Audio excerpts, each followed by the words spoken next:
Hi friends, कैसे हैं आप सब। होप सो आप बहुत अच्छे से पढ़ाई कर रहे हैं और किसी तरह की कोई दिक्कत होगी, कोई भी टॉपिक नहीं समझ में आता होगा तो आप मुझे व्हाट्सएप में भेज सकते हैं अपनी क्वेरी लिखकर। मुझे पूरा विश्वास है कि सारे वीडियोस आपको एक बार में बहुत अच्छे समझ में आ रहे हैं। दोस्तों, मैंने बहुत फोकस किया है, पूरी मेहनत की है और अभी भी कर रहा हूँ। डेली बेसिस में कुछ नए अपडेट्स आ रहे हैं इस रिकॉर्डिंग मोड में लेकर, ताकि आपको ये वीडियो बेस्ट क्वालिटी का बहुत अच्छे से मिले। और जैसे ही कुछ पॉजिटिव हो जाता है, एक बार सेटअप पूरा हो जाएगा तो और क्वांटम बढ़ते जाएगा। डेली बेसिस में आपको वीडियोस और ज्यादा अपलोड करते जाऊंगा। डियर फ्रेंड्स, कल तक अपन ने जो डिस्कस किया था वो था सेक्शन 17 का बेसिक फंडामेंटल रूल्स, कि सेक्शन 17 क्या बोलता है और किस तरीके की बात करता है। सबसे पहले मैं यदि कल की सीट आपके सामने रखूं तो वो कुछ इस प्रकार से हमने बातें की थी, उसको आज हम डिटेल में डिस्कस करने वाले हैं। और सबसे इंपॉर्टेंट आज की इस वीडियो का सबसे इंपॉर्टेंट आईटीसी का सबसे टिपिकल रूल नंबर 42 हम पढ़ने वाले हैं। दोस्तों, वो आपको पढ़ के बहुत मजा, मतलब टिपिकल इसलिए जिनको नहीं समझ में आता, और इजी उनके लिए जो एक बार में समझ जाते हैं। और अभी कुछ बच्चों से मेरी फोन में बात हुई, मैं रेगुलर बेसिस में अपडेट रहता हूँ। कुछ बच्चों ने बोला, सर आईटीसी के नाम पे आप बोलते थे इतना टफ है, बट हमें तो कहीं टफ फील नहीं हुआ। बेटा, वो आपकी मेहनत है, आप रेगुलर बेसिस में पढ़ रहे हो इसलिए आपको टफ नहीं आ रहा है, आपको सारी चीजें कंसेप्चुअल क्लियर है। अदरवाइज इसे सिर्फ यदि कोई रटने के लिए बैठे तो ये चैप्टर ऐसा चैप्टर है जहां पर रटना भी संभव नहीं है। हालांकि अब ये रूल 42 और 43 खत्म होने के बाद हमारा सारा टफ एरिया खत्म हो जाएगा आईटीसी को लेकर। लेकिन एक लास्ट में ये रिक्वेस्ट करूंगा कि जब भी आप कोई वीडियो को देखें, उसके बाद जो आपने वीडियो में देखा है उसे आप अपनी कॉपी में नोट करें बेटा। इससे आपको एक रिकॉल कैपेसिटी बढ़ेगी और चीजें आपके साथ समराइज वे में होंगी। दोस्तों, कल हमने देखा सेक्शन 17(1), 17(2), 73 और थोड़ी बात की 17(5) की। मैं फिर से एक बात बोलना चाहूंगा। 17(1) उस केस की बात करता है जहां पर आपको आईटीसी बिजनेस पर्पस के लिए ही मिलेगी, नॉन बिजनेस पर्पस के लिए आईटीसी नहीं मिलेगी। और पार्शियल यूज हो रहा है, किसी पर्टिकुलर गुड्स का इस्तेमाल दोनों जगह पर हो रहा है, तो उस केस में आपको उसी पर्टिकुलर उपयोग के लिए, यूज के लिए आईटीसी मिलेगी जितना आपने बिजनेस में इस्तेमाल किया है। इसके बारे में हम डिटेल में डिस्कस करने वाले। 17(2) में हमने बात की थी बेटा कि यदि आप कोई टैक्सेबल सप्लाई कर रहे हैं तो उस टैक्सेबल सप्लाई से संबंधित जितने भी इनपुट सर्विसेज, कैपिटल गुड्स इस्तेमाल हुए, उनकी आईटीसी आपको पूरी मिल जाएगी। जो आप एग्जेम्प्टेड सप्लाई में इस्तेमाल किए उसके ऊपर कोई आईटीसी नहीं मिलेगी। यदि आपने कॉमन किया तो कुछ नियम के तहत हम उसे प्रोपोर्शनेट करेंगे, वो नियम हमें आज पढ़ना है। 17(3) जो अभी तक आपने एग्जेम्प्ट सप्लाई का दायरा पढ़ रखा था, दृष्टिकोण बना रखा था, उसमें बोलता है कि जो आपने पढ़ रखा वो तो एग्जेम्प्ट सप्लाई कहलाएगी, साथ में कुछ और भी एग्जेम्प्ट सप्लाई कहलाएगी। बेटा, वो एग्जेम्प्ट सप्लाई कुछ इस प्रकार से है कि उसमें कुछ चीजें और इंक्लूड करने की बात की गई है। It's okay. और 17(5) मोस्ट इंपॉर्टेंट एरिया जो बताता है कि भैया कुछ केसेस में इन एसेट्स के ऊपर या इन गुड्स के ऊपर या इन चीजों की इनपुट आपको रिस्ट्रिक्ट कर दी जा रही है। क्या कर दी जा रही है? रिस्ट्रिक्ट कर दी जा रही है। भले ही वो आपने जिससे खरीदा है वो पूरा बिल आपके नाम से बनाकर देगा, आपसे जीएसटी वसूलेगा, लेकिन ऐसा बायर, ऐसा रिसिपिएंट आप उन चीजों की या उनमें लिखी गई बातों पर आईटीसी अवेल नहीं कर पाएंगे। मतलब आपकी आईटीसी को क्या कर दिया गया है, यहां पर रिस्ट्रिक्ट कर दिया गया है। कुल मिलाकर हमने ये एक ब्रीफ इंट्रोडक्शन पढ़ा सेक्शन 17 के फोकस एरिया को लेकर। आज हम वन बाय वन इसे खत्म करते हैं और मोस्ट इंपॉर्टेंट टॉपिक जो रूल 42 है, जिसकी मैंने बहुत अच्छी समराइज नोट्स और प्रेजेंटेशन यहाँ पे आपके साथ डिस्कस करना है, जिसकी मैंने सीट बना रखी है, वो आज की क्लास का बहुत मुख्य बिंदु होगा। दोस्तों, जैसा कि आप देख पा रहे हैं, जो भी हमने डिस्कस किया उसको मैंने स्लाइड्स में भी लिख रखा है, वहीं से हम रीड करके एक एक चीज को समझते हैं। सबसे पहले देखिएगा, apportionment of input tax credit, मतलब कहीं ना कहीं ये इनपुट टैक्स क्रेडिट के बंटवारे की बात कर रहा है। कैसे कैसे आपको उसे बांटना है, इस बारे में फोकस कीजिएगा। बहुत ध्यान से समझना है कि ये जो चार सेक्शन, चौथा सेक्शन मैंने अभी स्लाइड्स में नहीं लिख रखा है, वो आगे जाकर आएगा। अभी बात करता हूं मैं 17(1) की, 17(2) की और 17(3) की। जो ब्लॉक क्रेडिट वाला सेक्शन है वो आगे वाले टॉपिक में डिस्कस करने वाले हैं, वो है सेक्शन 17(5). उसके लिए एक सेपरेट वीडियो आपको मैं प्रोवाइड करूंगा। अभी फिलहाल मैं इन पे बात करता हूं। सबसे पहले देखिए, एक बात लिखी गई है कि आईटीसी जीएसटी की सारी चीजों पर फ्रीली अवेलेबल नहीं है। फ्रीली अवेलेबल नहीं है इसका मतलब कुछ कंडीशंस और कुछ रिस्ट्रिक्शंस के साथ ही आपको अवेलेबल होती है। सेक्शन 17 क्या करता है? Provide various situation wherein the credit of input tax credit is restricted। 17 बहुत सारी restrictions लगाता है इनपुट टैक्स क्रेडिट को लेकर। मतलब ऐसा नहीं कि आप कुछ भी सामान खरीद के लाए या कुछ भी आपने इनवर्ट्स लिया, उन सारी इनवर्ट्स के ऊपर जितना जीएसटी लगाया आप उसको फ्रीली अवेल कर लेंगे। कुछ ना कुछ कंडीशंस है जिनको ध्यान में रखना होगा। where the input services and capital goods are used in the supply of exempted goods or services, then the benefit of ITC on such input services and capital goods is not available. मतलब यदि आप कभी भी कोई ऐसी चीज की supply कर रहे हैं जिसकी सप्लाई अपने आप में जीएसटी से क्या है बेटा, एग्जेम्प्ट है, जब वो सप्लाई ही जीएसटी से एग्जेम्प्ट है तो आप उस एग्जेम्प्टेड सप्लाई की वजह से जो रॉ मटेरियल कंज्यूम हुआ, जो कैपिटल गुड्स का इस्तेमाल हुआ, जो इनपुट सर्विसेज आपने ली, भले ही आपने उनको लेते वक्त जीएसटी का पेमेंट किया था सप्लायर को, बट आप उसके ऊपर क्रेडिट 1 रुपए की भी अवेल नहीं कर सकते। Similarly if certain input services and capital goods are used for purpose other than business, मैंने थोड़ी देर पहले आपसे बात भी की थी, यदि आप बिजनेस पर्पस के लिए अवेल करते हैं कोई भी चीजों को तो आईटीसी आपको पूरी की पूरी अवेल हो जाएगी, लेकिन यदि आप अदर देन बिजनेस पर्पस करते हैं the benefit of ITC on such input services and capital goods is not available। एक छोटा सा एग्जांपल लेता हूं बेटा, मैं एक लैपटॉप खरीद के लाता हूं, उस लैपटॉप का इस्तेमाल यदि मैं पर्सनल करता हूं, पर्सनल बोलने से कि मैं इसका इस्तेमाल अपने बिजनेस के लिए नहीं कर रहा हूं बेटा, मैं अपने घर के लिए यूज कर रहा हूं, अपनी चीजों को मैं ऐसा बोल सकता हूं कि मैं सोशल साइट चलाने के लिए एक लैपटॉप खरीद लेता हूं, तो क्या उस लैपटॉप को खरीदते वक्त जो मैंने टैक्स दिया था सप्लायर को, क्या उसी क्रेडिट मुझे मिलेगी? Answer is no. अब मैं एग्जांपल को चेंज करता हूं, लैपटॉप मैंने लाया है अपने बिजनेस पर्पस के लिए कि उसके इस्तेमाल से मैं बिलिंग करूंगा, तो बताइए क्या उस लैपटॉप पर जो मैंने टैक्स दिया था उसकी आईटीसी मुझे मिलेगी? आंसर इज यस, क्योंकि बिजनेस पर्पस में इस्तेमाल होने वाली सभी चीजों की आईटीसी मिल जाती है, सब्जेक्ट टू अदर कंडीशन जो हम थोड़ी थोड़ी करके पढ़ रहे हैं करके, ठीक है।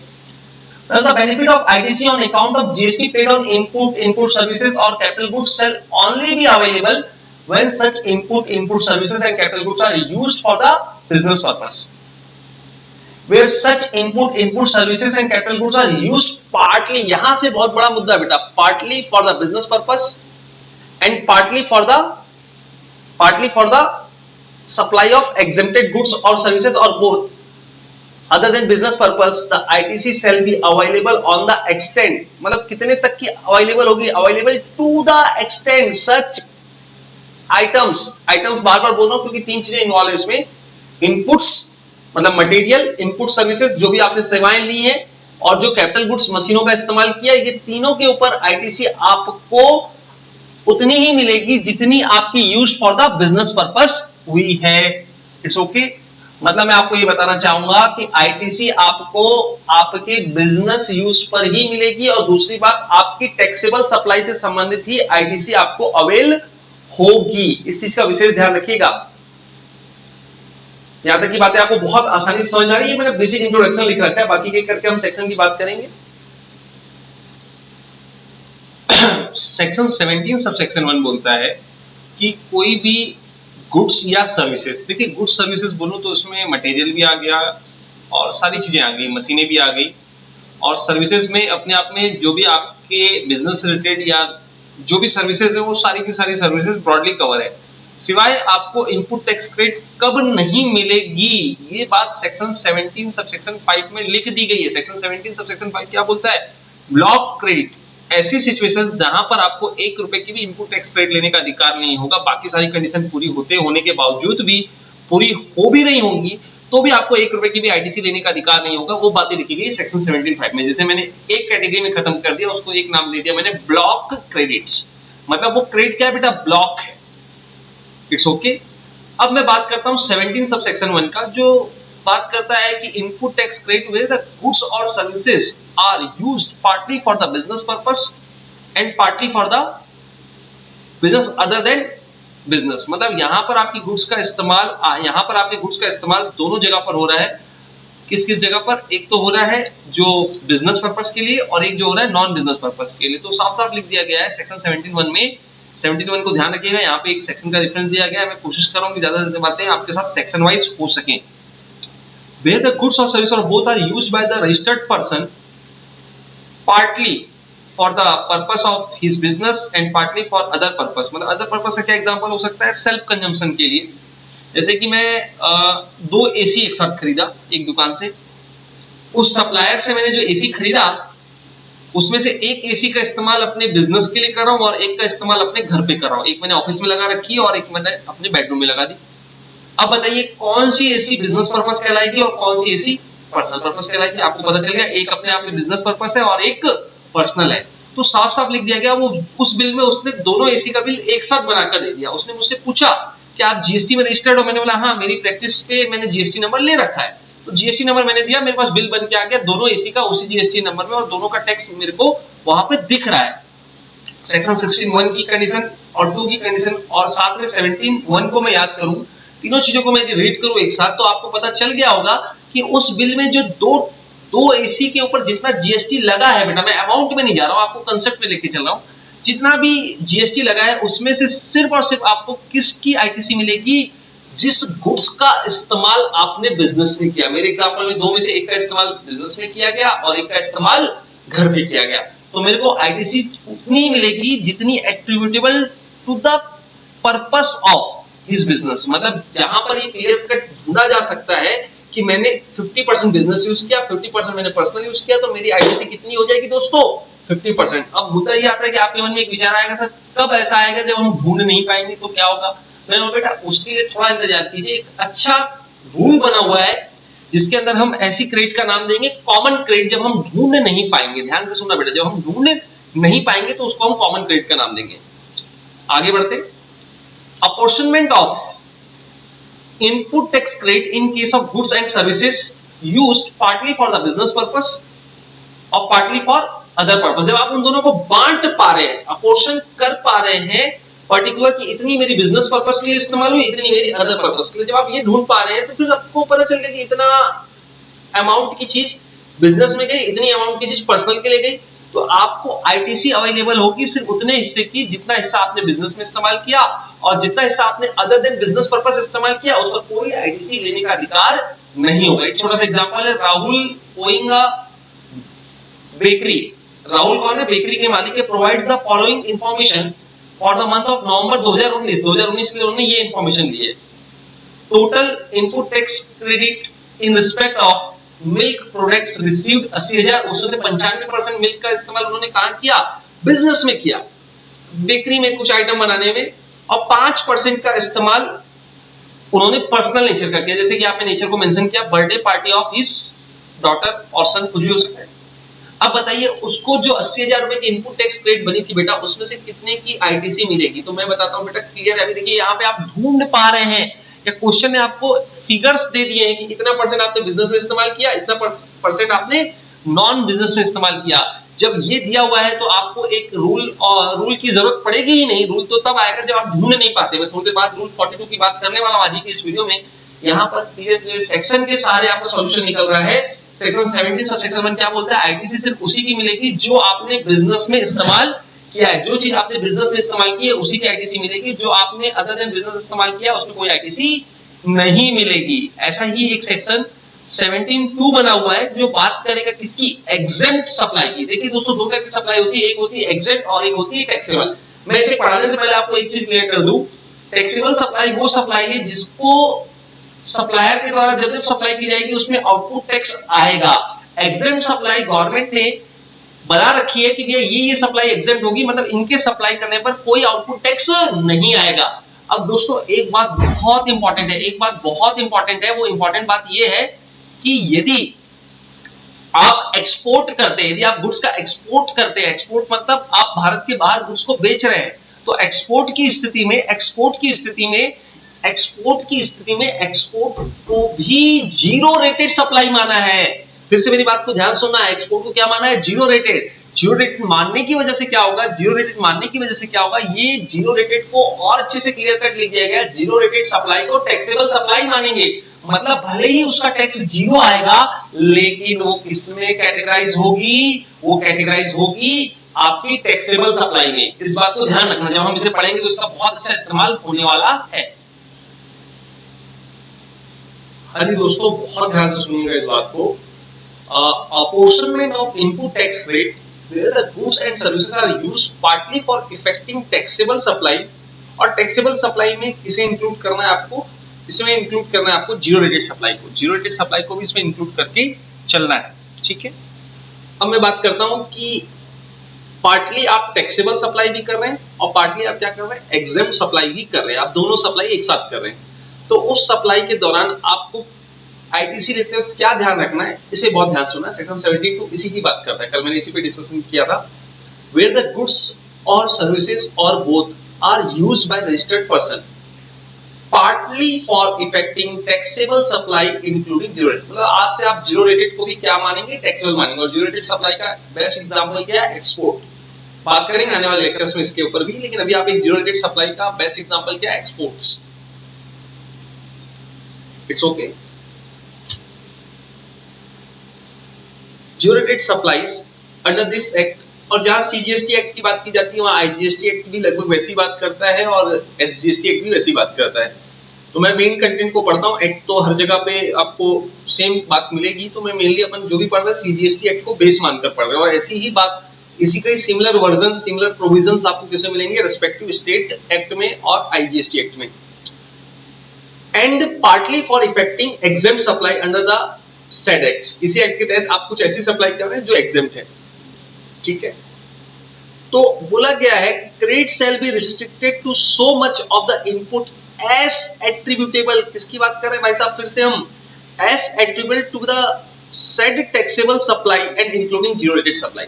मतलब उस केस में आपकी आईटीसी वहीं तक जाकर रिस्ट्रिक्ट हो जाएगी जहां तक आपने टैक्सेबल सप्लाई की है। मतलब एग्जेम्प्ट सप्लाई के ऊपर आपको आईटीसी नहीं मिलेगी। फिर से मेरी बात बहुत ध्यान सुनना, जहां पर आप ये आइडेंटिफाइड कर पा रहे हैं कि कितनी सप्लाई आपने टैक्सेबल की, कितनी आपने एग्जेम्प्ट की, जो रॉ मटेरियल आया था उस मटेरियल से आपने कितना टैक्सेबल गुड्स बनाया और कितना एग्जेम्प्ट बनाया, तो आपकी आईटीसी वहीं तक रिस्ट्रिक्ट रहेगी जितना आपने टैक्सेबल गुड्स बनाया है। जितने से आपने टैक्सेबल गुड्स बनाया है वहीं तक रिस्ट्रिक्ट रहेगी। फिर से यहाँ पर क्लियरली मेंशन है कि आपको पता चल पा रहा है। जहां पता नहीं चल पा रहा है तो वहां पर फिर से हम एक रूल बनाएंगे और उस रूल की सहायता से ये पता करेंगे कितना पार्ट इसमें से सप्लाई हुआ, कितना पार्ट नहीं हुआ। इसके लिए एक रूल बनाया, रूल 42, इसके बारे में थोड़ी देर में डिस्कस करें। दोस्तों अब एग्जेम्प्ट सप्लाई का मतलब क्या, वही होगा जो हम शुरुआत से जीएसटी एक्ट में पढ़ते आए हैं या कुछ और होगा? तो सेक्शन 73 क्लैरिफाई करता है, बहुत ध्यान सुना बेटा। Exempt supply for the purpose of section 17, किस पर्पस के लिए एग्जेम्प्ट सप्लाई? देखिए जीवन में पूरे एक्ट में एग्जेम्प्ट सप्लाई का मतलब जो सेक्शन 2 में बताया गया था वही है, सेक्शन 247 में जो बताया गया था वही है। लेकिन for the limited purpose of section 17 क्या है, आईटीसी की कुछ कंडीशंस की बात करता है। सेक्शन 17 के लिमिटेड पर्पस के लिए क्या बोला गया, for the purpose of section 17 which shall includes, law को पढ़ने का तरीका समझिए, व्हिच शेल इंक्लूड्स मतलब क्या, इसमें और शामिल कर लिया जाएगा। जितना आपने पढ़ रखा है वो तो है ही है, प्लस क्या और शामिल कर लिया जाएगा, ये ध्यान से सुनिएगा। Supply on which the recipient is liable to pay tax on reverse charge basis, that is recipient shall be liable to take credit of the ITC and not the supplier of the service, as supplier has not paid any tax। अब मेरी बात बहुत ध्यान सुनो, मैं supply कर रहा हूं 1 लाख रुपए की, मैंने सप्लाई आपको की, 18% का जीएसटी लगता था, मैंने 1,18,000 का बिल बनाया, आपने बिल लिया, ये हो गया फॉरवर्ड चार्ज। मैंने आपको सर्विसेज सप्लाई की 1 लाख रुपए की, और मेरी पर्टिकुलर सर्विसेज जीएसटी रिजीम में रिवर्स चार्ज में कवर है। किसमें कवर है दोस्तों, रिवर्स चार्ज में। बहुत ध्यान समझना, रिवर्स चार्ज में कवर है, मेरी सर्विसेज किसमें कवर है, रिवर्स चार्ज में। रिवर्स चार्ज में क्यों कवर है, क्योंकि सेक्शन ने नोटिफाई कर रखा है, 93 के अंदर नोटिफिकेशन आपको मिल जाएगी। It's okay. अब बात को ध्यान से सुनना कि रिवर्स चार्ज की वजह से मैं आपको सिर्फ 1 लाख का बिल दूंगा और जीएसटी का पैसा चार्ज नहीं करूंगा आपके ऊपर। उस 18,000 की लायबिलिटी जो 18% की आ रही थी वो आपकी आएगी, आप 18,000 पटाएंगे सरकार को और 18,000 रुपए की आईटीसी लेंगे। अब बात मेरी आती है, क्योंकि मैं सरकार को 1 रुपए का भी टैक्स नहीं दे रहा हूं, मेरा आउटपुट टैक्स 0 है, क्योंकि मेरा आइटम टैक्सेबल होने के बावजूद, दोस्तों मेरी सर्विसेज टैक्सेबल है, लेकिन उसके बावजूद भी क्या हो गया, आउटपुट टैक्स क्या आ गया, 0 आ गया। तो मैंने एक डायलॉग आपके साथ डिस्कस किया था, तुम मुझे आउटपुट जीएसटी दो, मैं तुम्हें आईटीसी दिलवाऊंगा। अब बताइए, मैं जब ऐसी सर्विसेज दे रहा हूं जिसमें जीएसटी मैं नहीं दे रहा हूं, कौन दे रहा, रेसिपिएंट दे रहा, तो बताइए क्या मैं आउटपुट टैक्स दे रहा हूं, क्या मैं आउटपुट टैक्स दे रहा हूं? क्या जब मैं आउटपुट टैक्स नहीं दे रहा हूं तो मेरे को उस पर आईटीसी मिलना चाहिए क्या? आंसर इज नो, मुझे नहीं मिलना चाहिए। इसलिए इस लिमिटेड पर्पस के लिए एग्जेम्प्ट सप्लाई में आरसीएम वाली मेरी सप्लाई को भी उन्होंने इंक्लूड कर दिया। मेरी मतलब सप्लायर की आरसीएम वाली सप्लाई एग्जेम्प्ट सप्लाई मानी जाएगी for the limited purpose of section 17। आप बहुत अच्छे समझ पा रहे होंगे इस बात को। ट्रांजैक्शन इन सिक्योरिटीज, सिक्योरिटीज में जो ट्रांजैक्शंस होते हैं उसे भी हम एग्जेम्प्ट सप्लाई का हिस्सा मान लेंगे। चलाकर बोल दिया इन्होंने ये बात कि भैया इसे भी हम एग्जेम्प्ट सप्लाई का हिस्सा मान लेंगे, मतलब ये आपके एग्जेम्प्ट में काउंट हो जाएंगे। Sale of land and sale of building जो कि कंप्लीट हो चुकी है, जिसका इंटायर कंस्ट्रक्शन कंप्लीट हो चुका है, या जिसका कंसीडरेशन जो आपने लिया है वो कंप्लीशन सर्टिफिकेट के बाद लिया है, मतलब बिल्डिंग बनी बनाई या बनाने के पूरे बनने के बाद बेची है, कंस्ट्रक्टेड नहीं, कंस्ट्रक्शन अंडर प्रोसेस के समय आपने नहीं बेचा, बल्कि पूरा कंस्ट्रक्शन कंप्लीट हो गया था तब बेचा है, तो उन दोनों केस में जीएसटी अट्रैक्ट नहीं होता। दोनों केस में जीएसटी अट्रैक्ट नहीं होता, लेकिन ऐसी दोनों सप्लाई को भले जीएसटी लगे ना लगे, लेकिन हम उसको आपकी एग्जेम्प्ट सप्लाई मान लेंगे। मतलब एग्जेम्प्ट सप्लाई के दायरे में ये चार बातें और शामिल कर दी। जो पुरानी बातें 247 में लिखी थी वो तो है ही है, साथ में for the limited purpose of section 17 इसमें और क्या शामिल कर दिया बेटा, इसमें शामिल कर दिया रिवर्स चार्ज वाली आप ही की सप्लाई, सप्लायर वाली सप्लाई जिसमें रिवर्स चार्ज लगता है, plus transaction in securities, plus sale of land and building. It's okay, यहां तक की बात आपको बहुत अच्छे समझ में आएगी। अब मैं एक ट्रेडिशनल बात करूं, एग्जेम्प्ट सप्लाई का जो पुराना मतलब आपने पढ़ रखा था वो क्या था, वो भी रिकॉल करना बहुत जरूरी है। 247 क्या बोलता है, exempt supply means supply of the goods and services और बोथ जिसके ऊपर nil rate of GST mention है, जिसकी जीएसटी रेट नील रखी गई है, मतलब आउटपुट टैक्स फिर से क्या आ गया, zero, which may be wholly exempt, या ऐसी सप्लाई जिसे सरकार ने क्या कर रखा है, होली एग्जेम्प्ट कर रखा है from the tax under section 11 of the CGST act. और यदि मैं आईजीएसटी की बात करूं तो रिस्पेक्टिव सेक्शन किसमें लिखा गया, 6 नंबर में। नंबर बहुत ज्यादा इंपॉर्टेंट नहीं, बट आप ये मान लीजिए जैसे गवर्नमेंट ने क्या कर रखा है, होली एग्जेम्प्ट कर रखा है, वो भी क्या है, नील रेटेड भी है, और होली एग्जेम्प्ट है तो वो भी क्या है, आपकी एग्जेम्प्ट सप्लाई है। और क्या लिखा है, non taxable supply like petroleum, at present उसके ऊपर कोई टैक्स नहीं लगता जीएसटी के अंदर। जीएसटी के अंदर जो भी आइटम नॉन टैक्सेबल है वो भी आपके किस में शामिल कर दिए गए, एग्जेम्प्ट में। इट्स ओके, एग्जेम्प्ट सप्लाई का मतलब मैंने फिर से यहां पे रीइटरेट कर दिया है, फिर से एक बार लिख दिया है, which is not liable to tax under the GST regime, उसे हम क्या बोलेंगे, non taxable supply like petroleum product, alcoholic liquor for human consumption. Petroleum product में हो सकता है बाद में जीएसटी लग जाए तो ये एग्जांपल थोड़ा सा और मॉडिफाई हो जाए, लेकिन एट प्रेजेंट अभी ये दो आइटम ऐसे हैं जो जीएसटी की लेवी में आते ही नहीं, जिसमें से alcoholic liquor for human consumption कभी फ्यूचर में भी नहीं आने वाली, क्योंकि उसको एक्ट के प्रीएम्बल में ही बाहर लिख दिया गया, जिसके बारे में मैंने बेसिक चैप्टर में बहुत अच्छे से क्लास में डिस्कस किया था। तो बेटा ये तीन चीजें हुआ करती थी एग्जेम्प्ट सप्लाई, लेकिन इस पर्टिकुलर चैप्टर के लिए 3 नहीं 4 और जुड़ गई, मतलब 7 चीजें क्या मानी जाएगी एग्जेम्प्ट सप्लाई। अब बच्चा कंफ्यूज नहीं होना चाहिए बच्चे को कि भैया क्या ये पूरे एक्ट के लिए ऐसा होगा, नहीं साहब, आपके सिर्फ सेक्शन 17 के लिए ये बात लागू होती है।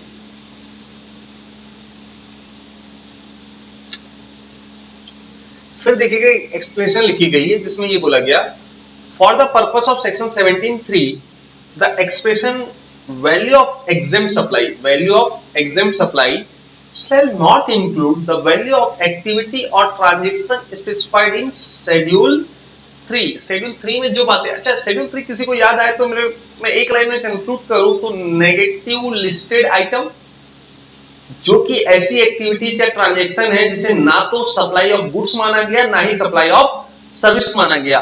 जो चीजें जीएसटी के अंदर जिसे सप्लाई माना ही नहीं गया, जिसे सप्लाई नहीं माना गया, तो उसको एग्जेम्प्ट नहीं मानेंगे। मतलब इतनी मेहरबानी कर दी गई कि एग्जेम्प्ट आइटम की सप्लाई में भले ही सेक्शन 17 ने कुछ चीजें और शामिल की है, जिन्हें शामिल की उन्होंने 4 आइटम लिख दिए, और उसके बाद जो शेड्यूल 3 में लिखी गई बातें उसे हम बाकी किसी भी चीज को शामिल नहीं करेंगे, ये क्लियर कट लिख दिया। दैट इज द एक्टिविटीज और transaction which shall be treated as neither as a supply of goods और nor a supply of service except those specified in the paragraph 5 of the said schedule। मतलब paragraph 5 में जो मेरे को याद है आपको जब मैंने डिस्कस किया था कि जो बिल्डर बनती हुई बिल्डिंग बेच रहा है और कंप्लीशन सर्टिफिकेट से पहले पैसे ले ले रहा है, कंप्लीशन सर्टिफिकेट से जब पहले पैसे ले ले रहा है तो उस केस में क्या हो जाएगा, उस केस में उसे हम एग्जेम्प्ट सप्लाई वाली डेफिनेशन में for the limited purpose of section, कौन सा सेक्शन, सेक्शन 17 ऐड कर लिए। कहां पे ऐड कर लिए, यहां कहीं भी हमने ऐड किया था, ये रहा,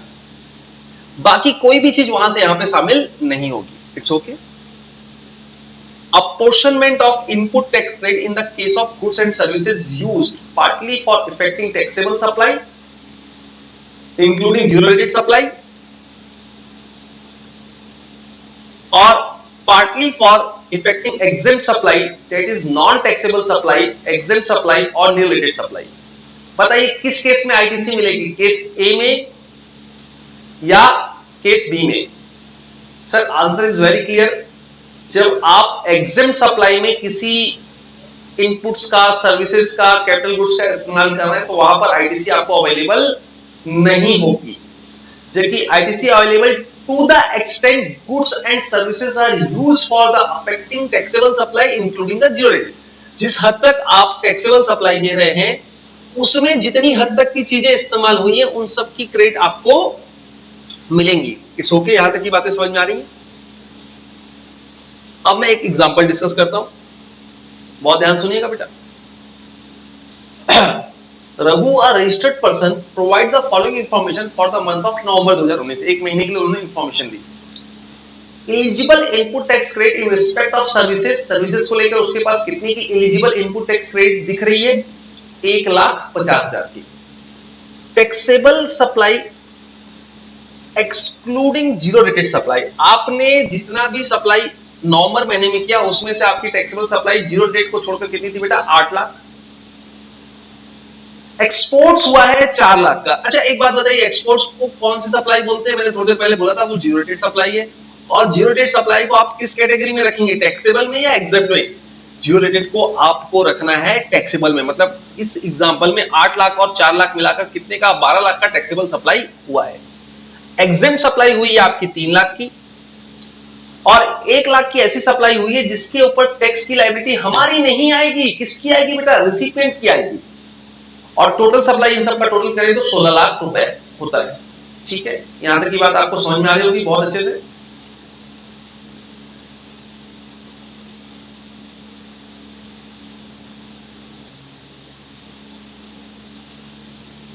अब बताइए कितना परसेंटेज सप्लाई आपकी टैक्सेबल है as compare to total supply का?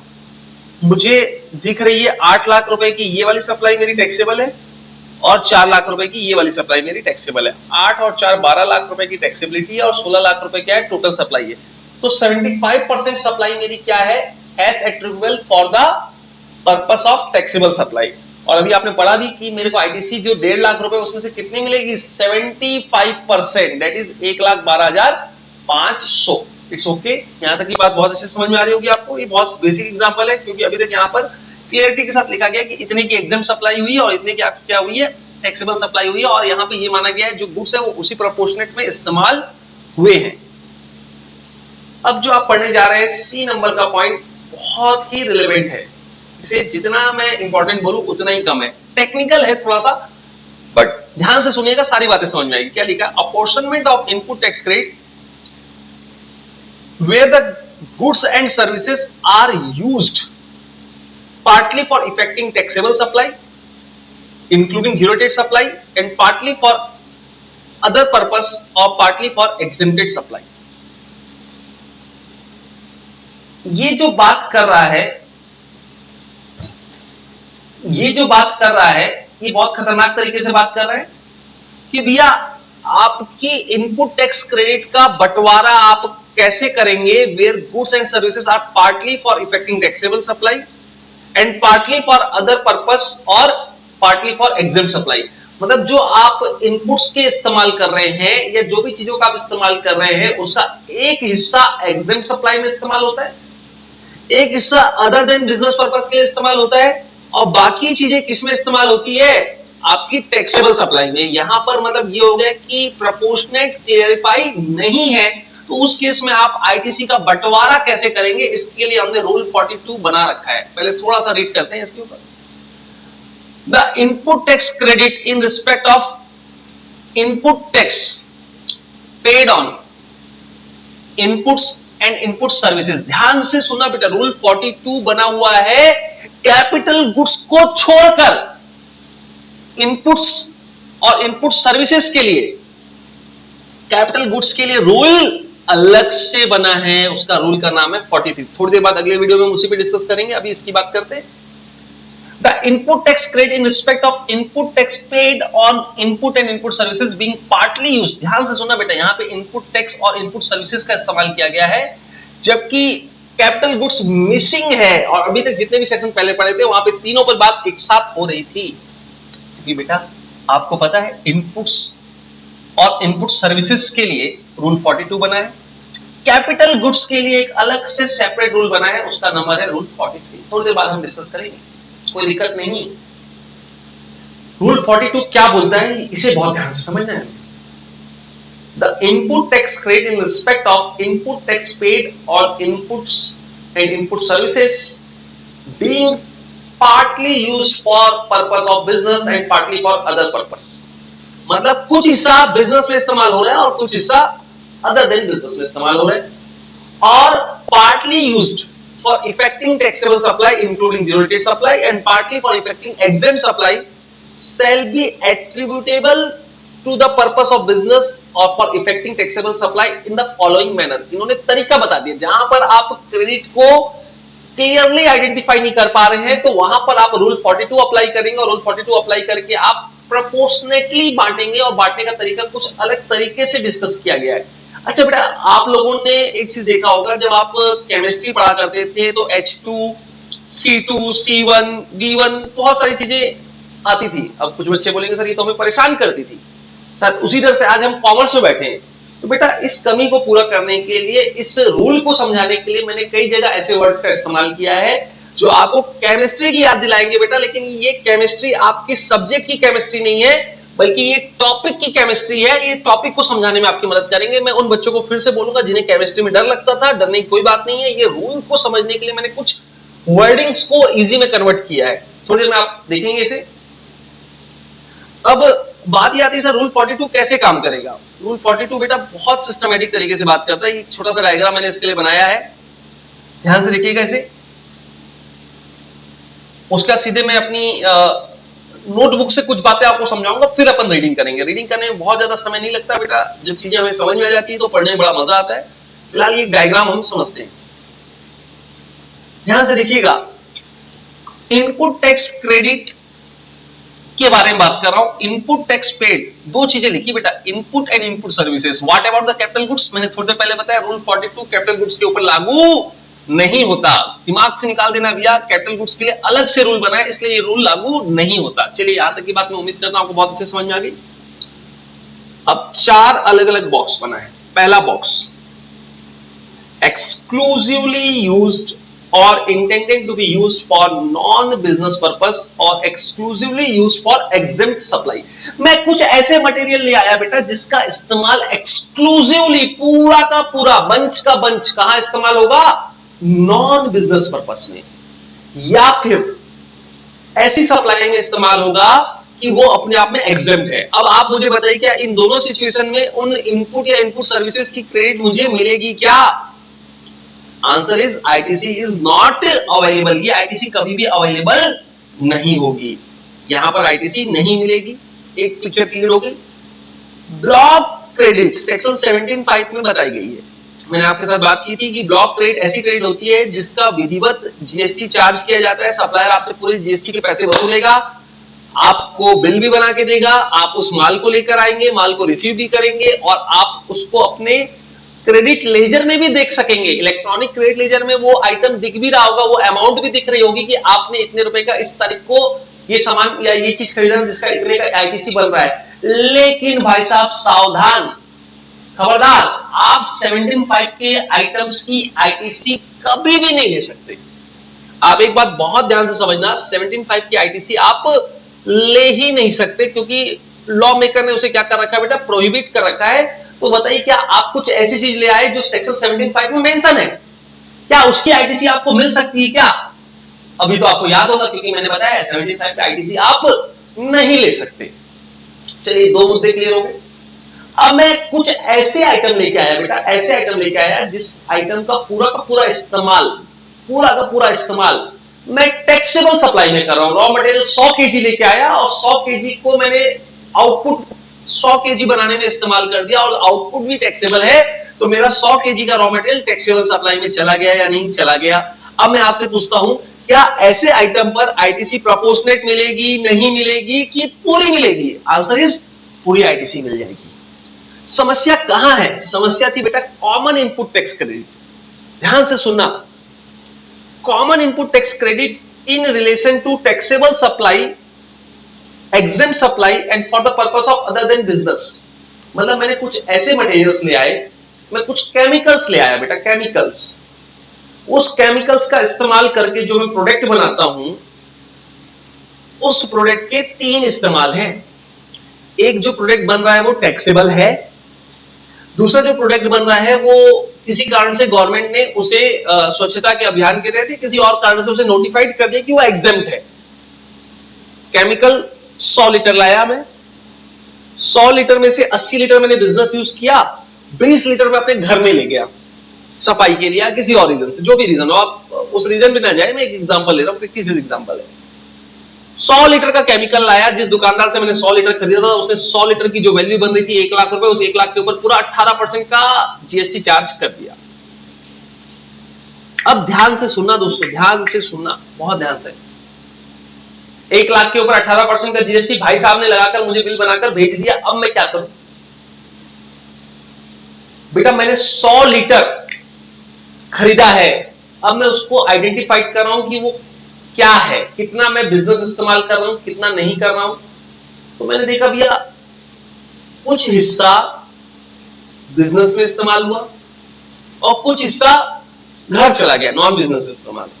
और जो बिजनेस में इस्तेमाल हुआ उसके भी 2 कैटेगरी बन गई कि जो मैं प्रोडक्ट, फाइनल प्रोडक्ट बनाया ना, फाइनल प्रोडक्ट जो मैंने बनाया उसमें से कुछ प्रोडक्ट तो टैक्सेबल निकले और कुछ प्रोडक्ट एग्जेम्प्ट निकले। अब फर्क और कहानी आपको समझ में आ रही है दोस्तों? इन्हीं को तो नाम दिया गया बेटा। अब ये 100 लीटर जो मैं लाया हूं ना, उसके ऊपर जो मेरी टैक्स की क्रेडिट दिख रही थी उसे मैं एक नाम देता हूं, क्या नाम? Common credit. क्या बोला मैंने वर्ड? Common credit. अच्छा एक बात बताइए, क्वांटिटी फिक्स है तो कोई बात नहीं भाई साहब, आप प्रपोर्शनेट बांट लेंगे। अब मैं थोड़ी देर के लिए बोलता हूं इसी एग्जांपल में, क्वांटिटी फिक्स नहीं है, कुछ इस्तेमाल मैंने अपने बिजनेस के लिए किया और कुछ नॉन बिजनेस कर लिया, अदर देन बिजनेस कर लिया। और जो बिजनेस में भी इस्तेमाल हुआ उसका कुछ इस्तेमाल किसमें हो गया? टैक्सेबल सप्लाई करने में, और कुछ हो गया किसमें? एग्जेम्प्ट में। इस केस में 100 लीटर के ऊपर जो 18,000 रुपए की क्रेडिट बनी थी वो क्रेडिट क्या कहलाएगी? Fully available, fully not available, या अवेलेबल तो है लेकिन कैलकुलेट करनी पड़ेगी, ये कहलाएगी कॉमन क्रेडिट, जो कि आपको कैलकुलेट करके आइडेंटिफाई करना है, क्योंकि इसमें से पूरा 18,000 रुपए आपको अवेल नहीं होगा, बल्कि इस 18,000 में से कुछ प्रोपोर्शनेट ही आईटीसी के रूप में अवेल होगा।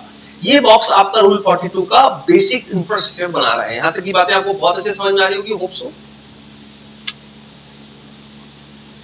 अपॉर्शनमेंट ऑफ कॉमन क्रेडिट, इसके ऊपर में दोस्तों मैंने बहुत सारी बातें लिख रखी हैं, हमें बात करनी है, एक एक करके हम सारी बातें पढ़ेंगे भी, कोई दिक्कत नहीं। वैसा भी आपको बहुत सारी चीजें दिख रही होगी, लेकिन मैं उसके पहले आपके साथ एक समरी डिस्कशन करना चाहता हूँ।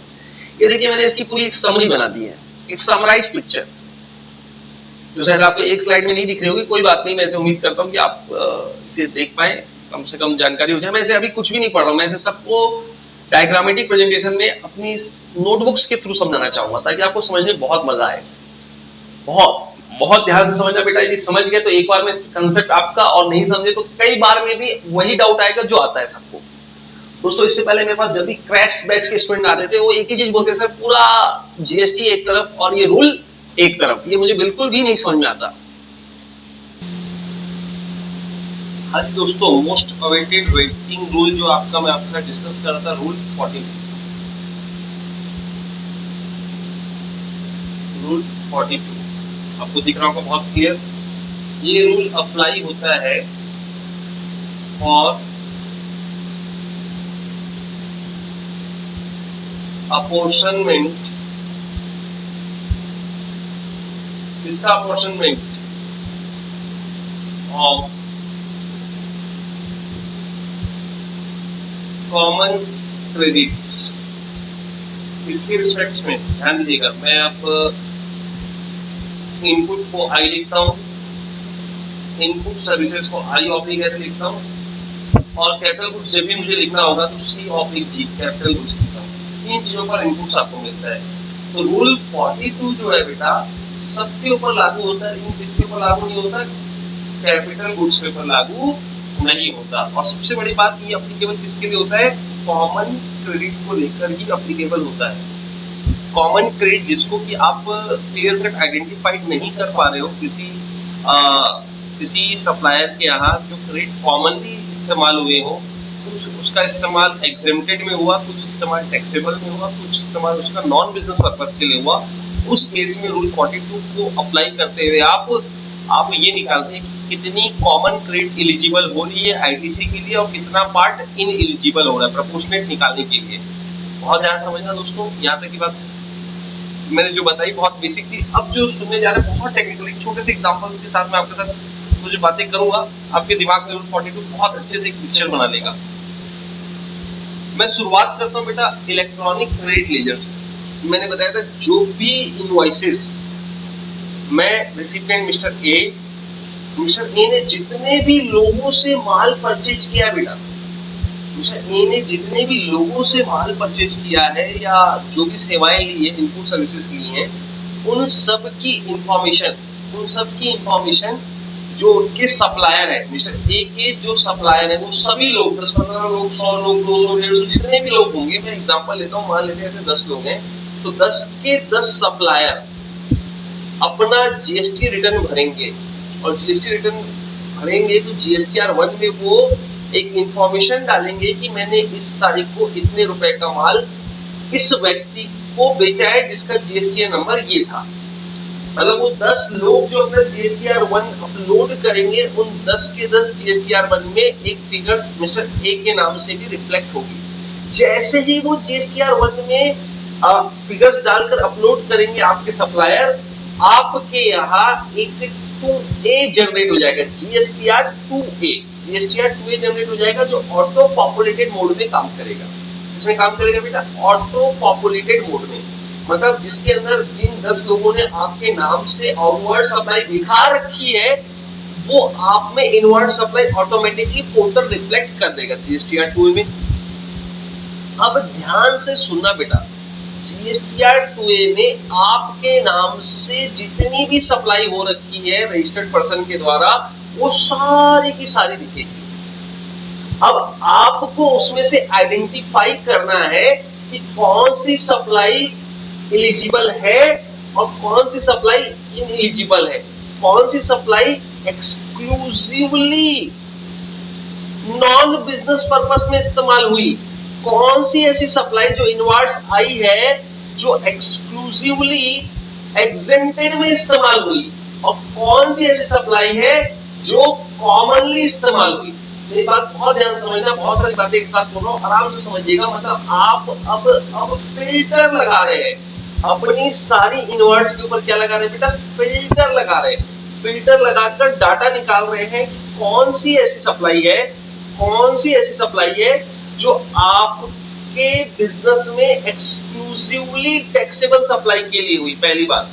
दूसरी बात, कौन सी ऐसी सप्लाई है जो एक्सक्लूसिवली आपके नॉन बिजनेस इस्तेमाल के लिए आपने ली थी लेकिन 2A में रिफ्लेक्ट कर रही है। दो बातें, कौन सी ऐसी सप्लाई है जो एक्सक्लूसिवली इसमें इस्तेमाल हुई है, आपके एग्जेम्प्ट सप्लाई में इस्तेमाल हुई है। इन सबको आप छांट रहे हैं, मतलब अब आप अपने इलेक्ट्रॉनिक क्रेडिट लेजर का री एनालिसिस कर रहे हैं ताकि आप रूल 42 अप्लाई करके आइडेंटिफाई कर सके कितने की रियल मायने में क्रेडिट बन पा रही है। तो दोस्तों मैं एक एग्जांपल के थ्रू आपके साथ बात करता हूं, क्योंकि आपको जो कुछ दिखेंगे इनवॉइस दिखेंगे। अब आपको इनवॉइस लेवल पर ढूंढना है। देखिए, जिस इनवॉइस को डायरेक्टली आप पहचान पा रहे हैं कि ये नॉन बिजनेस का है, तो बताइए क्या उसकी आईटीसी मिलेगी, क्या उस इनवॉइस की कोई आईटीसी नहीं मिलेगी। जो आपको इनवॉइस लेवल पर आइडेंटिफाई हो जा रहा है, इनवॉइस लेवल पर क्या आइडेंटिफाई हो जा रहा है दोस्तों, कि ये इनवॉइस ऐसी सर्विसेज या ऐसे इनपुट्स का है जो कि एग्जेम्प्टेड है, जिनका इस्तेमाल आपने एग्जेम्प्टेड में किया है। क्या उस पर आईटीसी मिलेगी? Answer is no. कुछ ऐसे भी इनवॉइस बन रखे हैं जो कि ब्लॉक क्रेडिट का हिस्सा बनते हैं। सेक्शन 17(5) में मेंशन है कि आप उसकी क्रेडिट नहीं ले सकते। इट्स ओके और नॉट? तो वो बिल भी आपके 2A में दिखेगा। देखिए सर, कंप्यूटर को ये चीज नहीं समझ में आ जाएगा, पोर्टल को ये चीज नहीं समझ में आएगी किसकी क्रेडिट आप ले सकते हैं और नहीं ले सकते। ये तो आपको अपने इंट्यूशन से ढूंढना है। मैं एग्जांपल देता हूं, मैंने घर के लिए कूलर खरीदा और लकीली वो कूलर जो है जिस दुकान से खरीदा उसके पास मेरा जीएसटी नंबर था उसने पूरा इनवॉइस मेरे नाम पर बना दिया, मैंने उसका पेमेंट भी कर दिया। अब मेरी बात बहुत ध्यान सुनना, क्या उस कूलर का इस्तेमाल बिजनेस में हो रहा है या घर के लिए हो रहा है? मैंने पहले ही बोल दिया कि कूलर में घर के लिए, हालांकि कूलर का एग्जांपल यहाँ पर अप्लीकेबल नहीं, क्योंकि कूलर के लिए अलग से एक सेक्शन बना हुआ है, अलग से एक सेट ऑफ प्रोसीजर बना है। मैं थोड़ा सा एग्जांपल चेंज कर देता हूँ। कूलर की जगह मैं पेन खरीदा, ज्यादा अच्छा रहेगा, क्योंकि इनपुट्स में, इनपुट सर्विसेज में कुछ भी चीज आ सकती है। या मैं कोई एक XYZ सर्विसेज या XYZ इनपुट्स खरीदा, उसको मैंने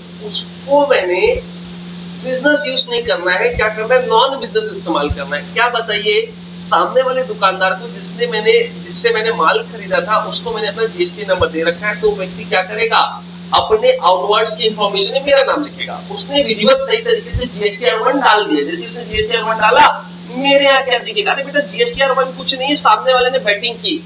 अब हमारी बारी की हम फील्डिंग करें, GSTR2A के थ्रू हम उसकी फील्डिंग को देखते हैं कि भैया उसने जो बैटिंग की वो शॉट कहां तक गया। मतलब GSTR2A में मैं देखता हूं कि भैया सामने वाले जो 1 में फिगर्स अपलोड की वो मुझे क्या क्या दिख रही है। तो मैंने देखा कि उस पर्टिकुलर आइटम का पूरी फिगर्स के साथ 2A में एक लाइन में ITC अवेलेबल दिख रही है, 2A में दिख रही है, शो हो रही है। मतलब आपके नाम पे इनवर्ट सप्लाई, ITC वर्ड नहीं बोलता हूं मैं, इसे बोलता हूं इनवर्ट सप्लाई बोलता हूं, क्योंकि उसके आधार पे आप ITC आइडेंटिफाई करने वाले हैं। ठीक है, वो आपके इनवर्ट सप्लाई के रूप में दिख रही है। अब मैं आपसे पूछता हूं, क्या ये आइटम, क्या ये चीज आपने बिजनेस में इस्तेमाल की है नॉन बिजनेस में? तो आंसर आएगा सर नॉन बिजनेस में। लेकिन सर 2A में तो दिख रही है। अरे 2A में बेटा हर वो चीज दिखेगी जिसके बिल आपके इनवॉइस, जिसके बिल आपके GSTN नंबर में फाड़े गए हैं, अपलोड किए गए हैं, बताए गए हैं, वो सारी चीजें 2A में दिखेगी। अब 2A को फिल्टर करना है बेटा, फिल्टर करना है। फिल्टर करते वक्त आपको कई सारे ऐसे इनवॉइस होंगे जिनको आप इनवॉइस लेवल पर पहचान लेंगे। इनवॉइस, अरे ये आइटम तो मैंने क्या किया था, ये आइटम तो मैंने किसमें इस्तेमाल किया था भाई, पर्सनल किया था। ये आइटम तो वो आइटम थे जिसका इस्तेमाल मैंने किसमें किया था, इसका इस्तेमाल मैंने किसमें किया, एग्जेम्प्टेड सप्लाई में किया। जो इनवॉइस लेवल में छांट पाएंगे उनकी क्रेडिट की बात मैं अलग करूंगा। और कुछ ऐसे कॉमन इनवॉइस होंगे जिसके अंदर जो आइटम आया हुआ है उसका कुछ इस्तेमाल मैंने टैक्सेबल में किया, कुछ इस्तेमाल मैंने एग्जेम्प्ट में किया। यही चीज को मुझे फिल्टर करना है रूल 42 के माध्यम से। बेटा रूल 42 में हमको दो चीजें आइडेंटिफाई करना है। सबसे पहले आइडेंटिफाई करना है कॉमन क्रेडिट को, कौन से ऐसे क्रेडिट है जो कॉमनली इस्तेमाल हुई है टैक्सेबल में भी और एग्जेम्प्ट में भी, या बिजनेस में भी और नॉन बिजनेस में भी। पहले मुद्दा तो मेरे पास रूल 42 बनाने का ये है कि मैं कॉमन क्रेडिट को आइडेंटिफाई करूं। दूसरा मुद्दा बेटा ये है कि कॉमन क्रेडिट में से कितनी क्रेडिट मेरी एलिजिबल हो रही है और कितनी क्रेडिट मेरी इनएलिजिबल हो रही है। ये दो मुद्दे आपके रूल 42 में बहुत डिटेल में डिस्कस करने हैं। और दोस्तों एक बात मैं और बताना चाहूंगा, रूल 42 जो है वो पर्टिकुलर एक टैक्स पीरियड पर लगता है, जैसे एक मंथ। मैं एक बार एक मंथ को एक टैक्स पीरियड मान रहा हूँ, टैक्स पीरियड पर लगता है रूल 42। लेट्स से एक मंथ या एक क्वार्टर, वैसे अभी GSTR3 भी मंथली बेसिस में जाता है तो आप मंथली बेसिस में से एज्यूम कर सकते हैं। मैंने बोला भैया एक पर्टिकुलर मंथ में जितनी भी चीजें आपके पास इनवर्ट्स आई उनकी आप टोटल कर लो, उस टोटल का नाम दे दो टोटल ITC।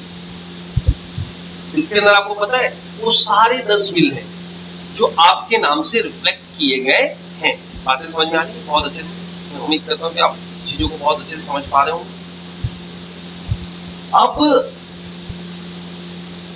अब क्या करें आप, अब आप टोटल ITC किसकी लेंगे यहाँ पे, पहले तो आप ये देख लीजिए। मैंने बोला बेटा आप टोटल ITC ले लीजिएगा किसकी, इनपुट्स की, जिसे मैं I से दिखाऊंगा, इनपुट सर्विसेज की। किसको छोड़ दीजिएगा बेटा, कैपिटल गुड्स को आप छोड़ दीजिएगा, क्योंकि कैपिटल गुड्स के रूल 42 अप्लीकेबल नहीं होता। उसके लिए क्या रूल बना है, उसके लिए रूल 43 बना हुआ है जो हम अलग से डिस्कस करेंगे। रूल 43 हम कुछ समय बाद अलग से डिस्कस करेंगे। रूल 43 अभी मैं एक बार हटा भी देता हूँ, लिख दिया मैंने किसके लिए क्या बना रूल 43, इसको डिटेल में डिस्कस करेंगे। ठीक है, अब बेटा आप क्या कीजिए, ये जो टोटल ITC बनी इससे मैं एक नाम दे देता हूँ, थोड़ा सा क्या आइडेंटिफाई करने में इजी होगा। T फॉर टोटल, मैंने इसे क्या नाम दे दिया, T का, T मतलब टोटल सारी ITC। अब बेटा ढूंढो वो आईटीसी जो 100% एलिजिबल है, वो आईटीसी जो 100% एलिजिबल नहीं है, उनको एक एक करके इसमें से हटाते जाइए।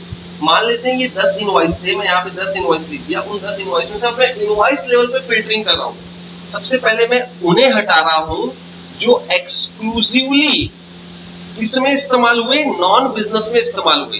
तो सबसे पहले मैं माइनस कर दे रहा हूँ इसमें से आईटीसी। कौन सी आईटीसी बेटा? आईटीसी किसकी? आईटीसी जब भी बोलो तो दो ही चीजों को समझना यहाँ पर, इनपुट्स की और इनपुट सर्विसेज की, जो किसमें इस्तेमाल हुई है? एक्सक्लूसिवली। एक्सक्लूसिवली किसमें इस्तेमाल हुई है? एक्सक्लूसिवली, एक्सक्लूसिवली उसका इस्तेमाल हुआ है नॉन बिजनेस। बहुत इंपॉर्टेंट वर्ड क्या आ गया? Non business. क्या वर्ड है बेटा? Non business. क्योंकि उसका एक्सक्लूसिवली इस्तेमाल किसमें हुआ बेटा? नॉन बिजनेस में हुआ। तो आपको उसमें से जैसे कोई दो बिल थे, जैसे जिसका मैंने नॉन बिजनेस इस्तेमाल किया था, तो उन दो बिल की क्रेडिट की टोटल कीजिए। इसे मैंने नाम दे दिया क्या? T1। उसे मैंने नाम क्या दे दिया बेटा? T1। और इसको इसमें से उड़ा दीजिए, हटा दीजिए, माइनस कर दीजिए बेटा। टोटल 10 बिलों की जितनी क्रेडिट बन रही थी वो आपने यहाँ लिखी। उसमें से दो बिल ऐसे थे जो एक्सक्लूसिवली नॉन बिजनेस के लिए, घर के लिए कपड़े खरीदने गया, कपड़े खरीदने गया घर के लिए। तो घर के लिए कपड़े खरीदा, उसमें मैंने जीएसटी का इनवॉइस बनवा लिया दुकानदार से। तो दुकानदार ने जीएसटी का इनवॉइस बना दिया, तो वो 2A में रिफ्लेक्ट होने लगे। उन 10 बिलों में वो दो बिल भी शामिल हो गए। तो भैया इन दो बिलों पे आपको पता है ये आइटम नॉट एलिजिबल है। क्या है? Not eligible for ITC. तो मैंने इसलिए से हटा दिया। अब कितने बचे? 8। अब बेटा उनमें से उन बिल्स के डिटेल्स की या अमाउंट्स को, उन बिल्स की अमाउंट्स को हटा दीजिए जिनकी आईटीसी एक्सक्लूसिवली इस्तेमाल हुई है, जिनके आइटम्स, आइटम्स मतलब इनपुट्स या सर्विसेज, ऐसे इनपुट्स या सर्विसेज की बात कर रहा हूं जिसका इस्तेमाल एक्सक्लूसिवली नॉन बिजनेस में हुआ, उसे हटा दीजिए। अब लिख रहा हूं बेटा एक्सक्लूसिवली किसमें इस्तेमाल हुआ उसका? एक्सक्लूसिवली इस्तेमाल हुआ उसका एग्जेम्प्ट सप्लाई में। क्या वर्ड बोल रहा हूं? एग्जेम्प्ट सप्लाई में जिसका इस्तेमाल हुआ उसे भी मैं क्या कर रहा हूं? उसे भी मैं क्या कर रहा हूं? Exempt supply. एग्जेम्प्ट सप्लाई में जिस आर्टिकल का इस्तेमाल किया, उस आर्टिकल को खरीदकर जो भी मैंने जीएसटी दिया उसका भी आईटीसी नहीं मिलेगा। रीजन क्या है? ये फिर से क्या है बेटा? Not eligible. फिर से मैंने लिख दिया, देखते हो ऊपर जैसा, नॉट एलिजिबल। It's okay. और इसे मैंने नाम दे दिया T2। T2 वाले बिल, मुझे 3 ऐसे बिल मिल गए जिसका इस्तेमाल मैंने एग्जेम्प्ट सप्लाई में किया। जो मैं फाइनल प्रोडक्ट बना रहा था वो मेरा एग्जेम्प्ट था, और जितने भी उस एग्जेम्प्ट सप्लाई को बनाने में रॉ मटेरियल लगे, उन बिल को मैंने बिल लेवल पर ढूंढ लिया बेटा। बिल लेवल पर प्योरली दिख गया कि ये आइटम इसी में इस्तेमाल हुआ। उसको मैंने T2 की कैटेगरी लिखकर T में से घटा दिया। दोनों चीजें घट गई।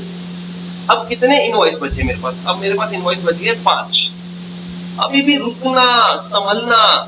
अब मैं ऐसे इनवॉइसेस ढूंढूंगा जो दिख तो रहे हैं 2A में, बहुत ध्यान सुनना, जो दिख तो रहे हैं बेटा 2A में, लेकिन उनका दिखना एक धोखा है, क्योंकि वो आइटम आईटीसी के लिए ब्लॉक्ड है।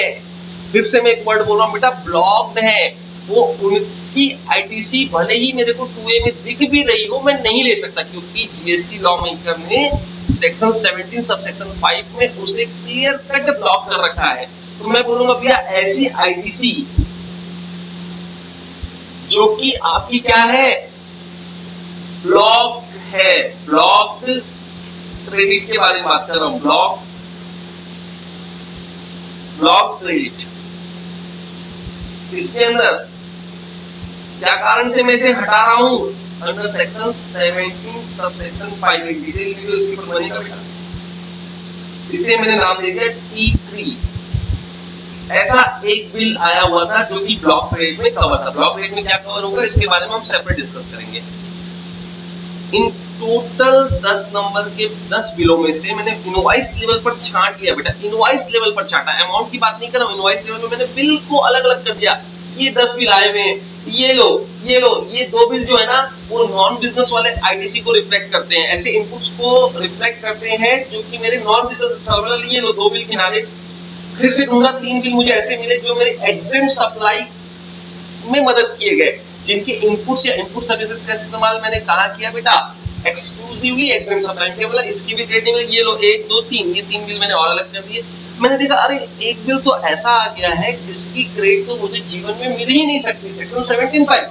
बोला इस बिल को भी किनारे कर दो। ये तीनों चीजें मैंने इनवॉइस लेवल पर छांट ली। कहां पर छांट ली बेटा? इनवॉइस लेवल पर। जैसे मैंने ये तीनों चीजें इनवॉइस लेवल पर छांट ली तो अब जो बची क्रेडिट उसको नाम दे दिया मैंने C1। अब जो बैलेंस बचा उसको नाम दे दिया मैंने C1। अभी भी कहानी में ट्विस्ट है, अभी भी कुछ बिल ऐसे हैं, अभी भी बेटा कुछ बिल ऐसे हैं जिनका इस्तेमाल एक्सक्लूसिवली मैंने टैक्सेबल सप्लाई में किया, उसका 1 किलो आइटम भी एग्जेम्प्ट में या नॉन बिजनेस में नहीं गया। अरे ये क्या बोल रहे सर? अरे मैं ये बोलना चाह रहा हूं बेटा, कुछ इनवॉइसेस के माल ऐसे आए हुए थे, कुछ इनवॉइसेस में ऐसी सर्विसेज आई हुई थी जिनका 100% इस्तेमाल सिर्फ और सिर्फ किसमें हुआ है? टैक्सेबल सप्लाई में। अब मैं आपसे पूछता हूं, क्या ऐसे इनवॉइसेस पर पूरी क्रेडिट लेने का मुझे अधिकार है?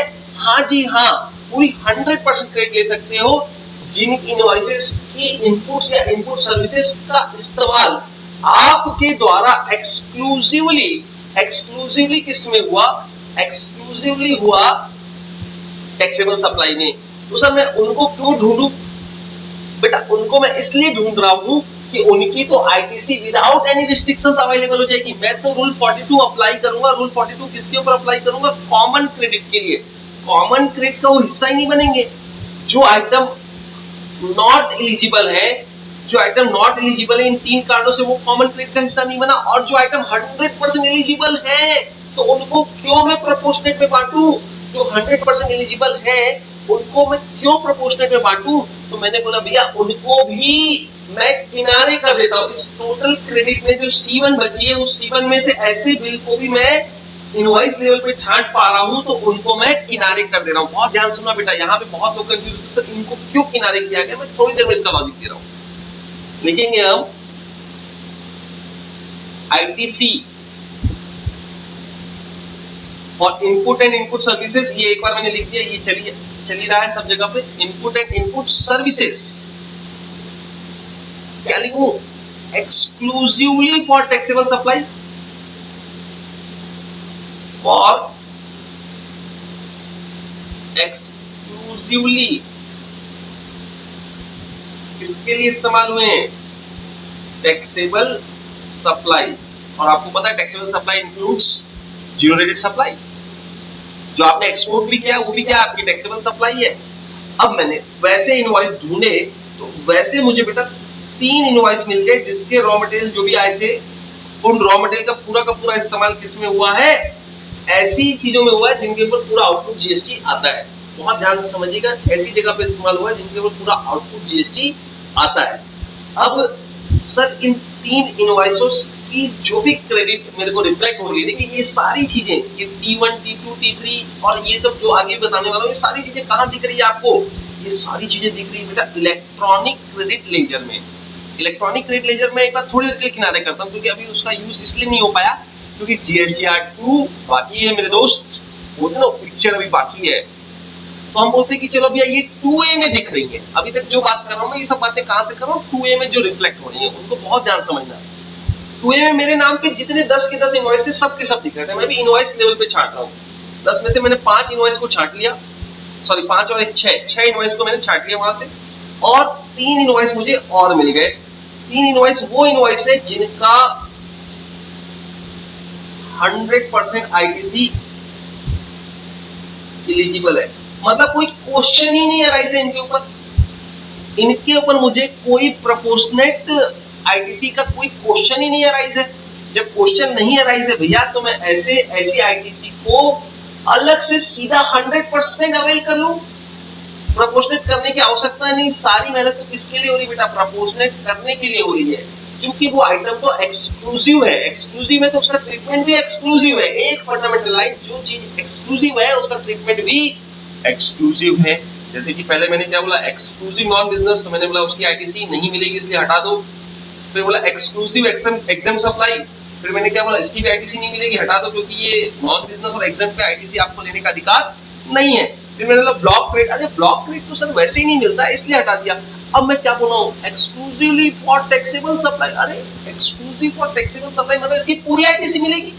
यहाँ बहुत बड़ा डाउट आता है, इसलिए बहुत बहुत बार बार बोल रहा हूँ आपको, मैं जितनी बार बोलूँ उतनी बार कम है, लेकिन आप उसे समझने की पूरी कोशिश कीजिएगा कि भैया जितनी ऐसी इनवॉइसेस है जिसका इस्तेमाल फुल्ली टैक्सेबल सप्लाई में किया गया है, यदि आप उसे इनवॉइस लेवल पर छांट पा रहे हैं ना, यदि आप उसे इनवॉइस लेवल पर छांट पा रहे हैं ना, उसकी क्रेडिट को कॉमन क्रेडिट के लफड़े में मत रखिए, उसको आप यहां से हटा दीजिए। T4 मैंने उसका नाम दे दिया, किसका नाम दे दिया बेटा, T4 मैंने T4 लिखकर इसे हटा दिया। अब पता है आपको कितने इनवॉइस बच गए, मैं लेकर चला था 10 इनवॉइस, 10 में से 2 यहाँ चले गए, 8 बचे, 8 में से 3 यहाँ चले गए, 5 बचे, 5 में से 1 चला गया, 4 बचा, 4 में से और कितने चले गए, 3। अब बचा मेरे पास सिर्फ एक सिंगल इनवॉइस। हो सकता है एग्जांपल में मैंने 10 लिया तो कुछ और फिगर भी आ सकती है, आप कोई और एग्जांपल लेंगे, लेकिन समझिए कि एकदम बेसिक एग्जांपल लिया जाता है। अब मेरे पास एक इनवॉइस ऐसा है जो इन चारों में नहीं आ रहा है, जो इन T1, T2, T3, T4 चारों में नहीं आ रहा। बेटे T1, T2, T3, T4 ये मैंने मन से नाम दिया, आप X1, X2, X3 भी दे सकते हैं, लेकिन मुझे ये पसंद आया T4 टोटल। टोटल के साथ मैंने बोल दिया टोटल आईटीसी, और 1 2 3 अपनी सुविधा से मैंने दे दिया। कोई प्रिसाइज नहीं कि आपको T1 ही याद करना, बट मुझे अच्छा लगता है ये नाम, तो मैंने ये रख रखा है। अब बेटा ये बात समझ में आ गई है कि इन 10 में से आपने 9 इनवॉइस को इनवॉइस लेवल पे छांट लिया। बताइए इन 2 इनवॉइस की आईटीसी मिलेगी, आंसर इज नो। क्या इनकी 3 की मिलेगी, आंसर इज नो। क्या इस एक की मिलेगी, आंसर इज नो। क्या इन 3 की मिलेगी, आंसर इज यस। तो क्यों सर इसे क्यों घटाया, अरे यस है ना इसीलिए घटाया, क्योंकि इसकी 100% आईटीसी आपको मिल जाएगी,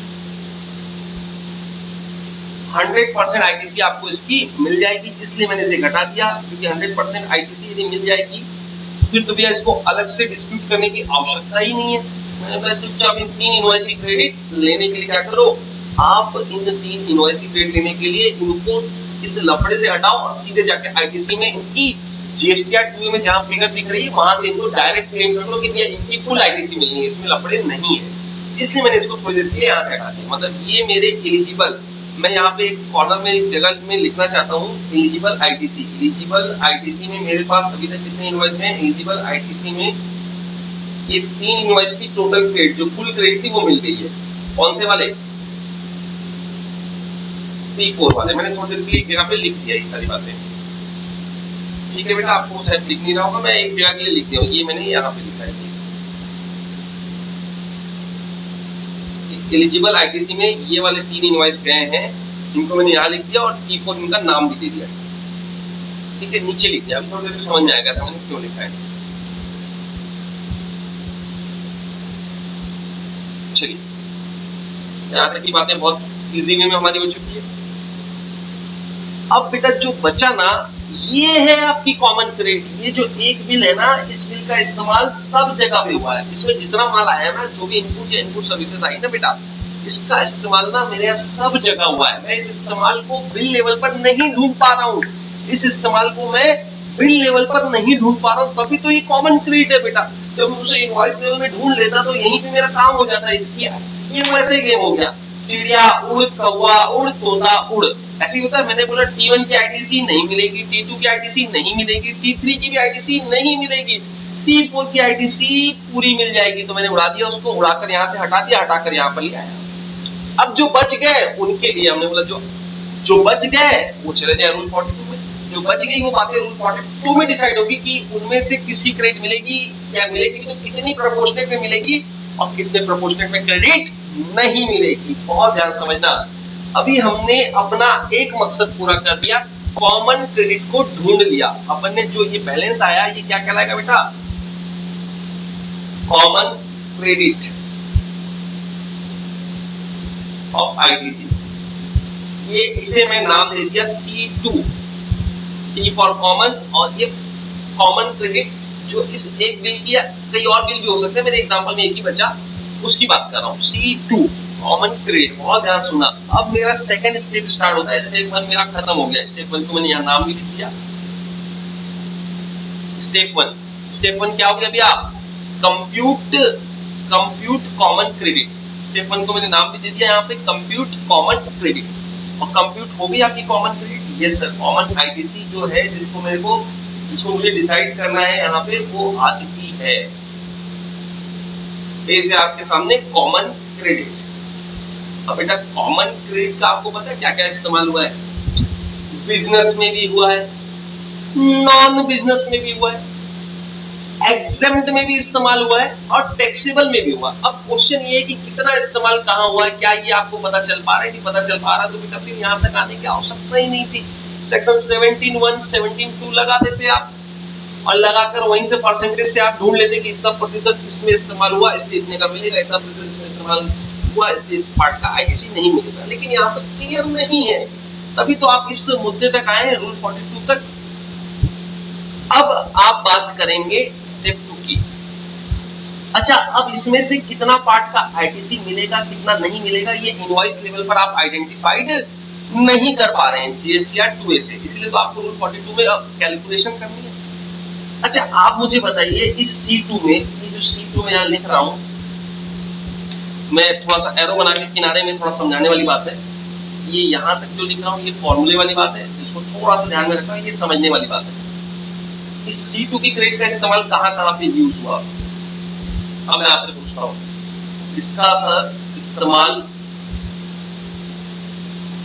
नॉन टैक्सेबल,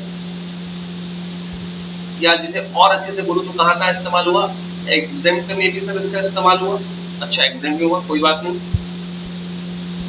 नॉन बिजनेस में भी इसका इस्तेमाल हुआ सर, अच्छा छोड़ देते हैं। और इसका इस्तेमाल टैक्सेबल में भी हुआ। इसमें जितना मटेरियल आया हुआ था, इस इनवॉइस में जितना मटेरियल आया था, इसका इस्तेमाल तीनों जगह पे हुआ। तीनों जगह पे मतलब एग्जेम्प्ट एरिया में भी, एग्जेम्प्ट सप्लाई में भी हुआ, नॉन बिजनेस सप्लाई में भी हुआ और टैक्सेबल सप्लाई में भी हुआ। तीन जगह पर इसका यूज और इस्तेमाल हुआ। आपको भी दिख रहा है, मुझे भी दिख रहा है, कोई दिक्कत नहीं है। अब आपको पता है कि एग्जेम्प्ट वाले पर आईटीसी इस कॉमन पार्ट की नहीं मिलेगी। इसमें जितना भी मटेरियल आया था उसमें से जितना पार्ट आपका एग्जेम्प्ट में आइडेंटिफाइड हो जाए, लेकिन एग्जेम्प्ट में आइडेंटिफाइड तो नहीं हो पा रहा ना, क्योंकि हम 1 to 1 कोरिलेट नहीं कर पा रहे कि इतना किलो एग्जेम्प्ट में गया, इतना किलो नॉन बिजनेस में गया, इतना किलो टैक्सेबल में गया। यदि ये आइडेंटिफाई कर पाते तो फिर तो तकलीफ ही नहीं थी। लेकिन फिर भी जो फंडामेंटल रूल है वो तो आपको पता है कि एग्जेम्प्ट वाले पार्ट की आईटीसी नहीं मिलती, नॉन बिजनेस वाले पार्ट की आईटीसी नहीं मिलती, लेकिन टैक्सेबल सप्लाई में जो इनपुट्स या सर्विसेज इस्तेमाल हुई है उसकी आईटीसी आपको मिल जाती है, मिल जाती है। यहाँ तक की बात आपको बहुत अच्छे समझ में आ गई होगी दोस्तों। इट्स ओके और नॉट? दोस्तों की यहाँ तक की बात बहुत आसानी समझ में आ गई। आप बस स्टेप 1 खत्म कर चुके हैं, कॉमन क्रेडिट कंप्यूट कर चुके हैं। स्टेप 2 की बात करने वाला हूं मैं आपके साथ। अब स्टेप 2 में पता है आपको क्या करना है? एग्जेम्प्ट आईटीसी को उड़ाना है, नॉन बिजनेस वाली आईटीसी को उड़ाना है। कैलकुलेशन के माध्यम से दो चीजें डिसअलाउ करनी है, दो चीजें डिडक्ट करनी है। इसमें से C2 से क्या चीजें डिडक्ट करनी है? दो चीजें डिडक्ट करनी है। तो मैं पहला डिडक्शन करता हूं ITC attributable for exempt supply. पहला डिडक्शन करता हूं मैं आईटीसी एट्रिब्यूटेबल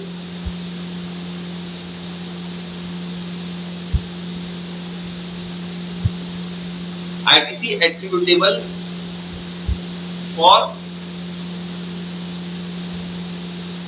क्या? Exempt supply. अब साहब कितना माल एग्जेम्प्ट में इस्तेमाल हुआ ये हमें नहीं पता चल पा रहा है। कोई बात नहीं, हम एक प्रिजम्पशन से, एक बताए हुए फॉर्मूले से इसको कैलकुलेट करेंगे।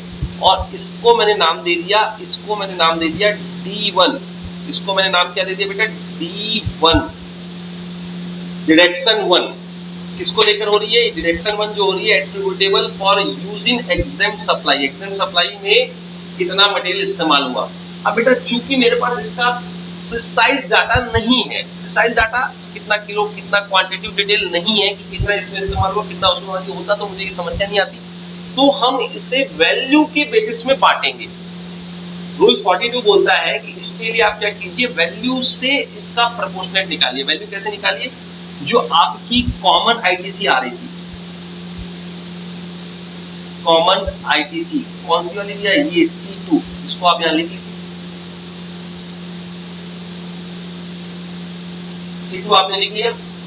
इसका एक हिस्सा जो कि एग्जेम्प्ट सप्लाई में इस्तेमाल हुआ है, उस हिस्से को क्या कर दीजिए, इसमें से घटा दीजिए। तो मतलब बाकी हिस्सा किस में इस्तेमाल हुआ, एक्सेबल में। Very clear.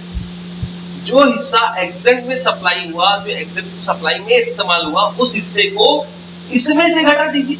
जो एक मिल की जो क्रेट बन रही थी उसमें से आप एक कैलकुलेट वैल्यू को घटा दीजिए, तो क्या आ जाएगा भैया, बची हुई आईटीसी जो आपको अवेल होनी चाहिए थी। मैंने बोला सर ये किस रेशियो में निकालूं, तो हमने बोला इसके लिए हम लेंगे वैल्यू का रेशियो। किसका रेशियो, वैल्यू का ratio, value basis. Sir value basis क्या सर, अरे भैया आपको तो पता है ना, आपको तो पता है ना कि भैया आपका जो पर्टिकुलर टैक्स पीरियड का जो भी टर्नओवर था वो क्या था। तो मैंने बोला यदि वो पता है तो आपका सॉल्यूशन हो गया। आपने जितनी एग्जेम्प्ट सप्लाई की, आपने जितनी एग्जेम्प्ट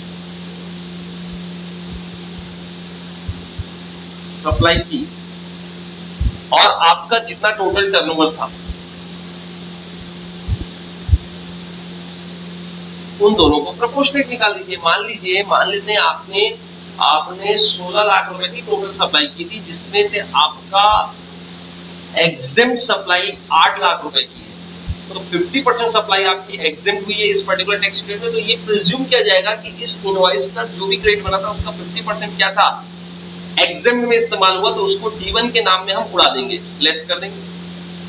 चलिए सर, एक मुद्दा मेरा ये एग्जेम्प्ट वाला खत्म हो गया, एग्जेम्प्ट वाला मुद्दा मेरा D1 के माध्यम से खत्म हो गया। चलिए बहुत अच्छा सर। इस कॉमन क्रेडिट, इस इनवॉइस में जितनी क्रेडिट दिख रही थी उसमें से मैंने एक अमाउंट कैलकुलेट कर दी on the basis of value exempt supply का turnover divide by total turnover. Aggregate value of exempt supply, और एग्जेम्प्ट सप्लाई का मतलब क्या होगा, वही जो आपने 17.3 में पढ़ा था अभी थोड़ी देर पहले। 247 में जो आपने सेक्शन में सप्लाई का, एग्जेम्प्ट सप्लाई का जो डेफिनेशन पढ़ रखा है वो, प्लस ये नया वाला जो 17.3 के एक्सप्लेनेशन में 4 बातें और ऐड की गई। 3 बातें पहले लिखी, 4 3 7 बिंदुओं पर मैं बोल सकता हूँ एग्जेम्प्ट सप्लाई कहलाएगी for the purpose of ITC. और टोटल टर्नओवर, अच्छा बताइए टोटल टर्नओवर कहाँ का लेंगे, टोटल टर्नओवर जिस एरिया का, जिस स्टेट का आप रिटर्न भर रहे हैं वहां का लेंगे। Total turnover in a state, क्योंकि ये कैलकुलेशन मैं स्टेट वाइज करता हूँ, क्योंकि सारे जीएसटी रिटर्न बेटा स्टेट वाइज जाते हैं, बहुत ध्यान समझना। इसलिए एक वर्ड यहाँ इस्तेमाल हुआ होगा, टोटल टर्नओवर इन स्टेट। जैसे मेरा छत्तीसगढ़ मध्य प्रदेश दोनों जगह पे जीएसटी नंबर लिया हुआ है, तो भैया ये कैलकुलेशन जब मैं छत्तीसगढ़ की कर रहा हूँ तो छत्तीसगढ़ का टोटल टर्नओवर लूंगा। जब कैलकुलेशन में मध्य प्रदेश की कर रहा हूँ तो मैं टोटल टर्नओवर किसका लूंगा, मध्य प्रदेश का लूंगा। मतलब पर्टिकुलर स्टेट के टर्नओवर के आधार पर प्रोपोर्शनेट करेंगे आप, ठीक है। चलिए यहाँ तक भी समझ में आ गया सर। अब क्या बच गया सर, अब बच गया नॉन बिजनेस। मैंने बोला सर इसे भी उड़ा देते, इसे मैं अब जो आ चुका हूँ ना, ये यहाँ से जो भी वर्किंग हो रही है ना बेटा, ये सारी वर्किंग स्टेप 2 कहलाएगी। स्टेप 2 में क्या कर रहा हूँ बेटा, इस अलाउ कर रहा हूँ ITC available, common ITC available for apportionment को मैं क्या कर रहा हूँ बेटा, to be ITC to be reverse. इतनी आईटीसी को मैं हटाऊंगा, इसकी कैलकुलेशन कर रहा हूँ, कंप्यूटेशन या मैं कंप्यूट कर रहा हूँ proportionate ITC to be reverse. मैं इसे लिख भी देता हूँ यहाँ पर ब्लैक पेन से, ITC to be reverse।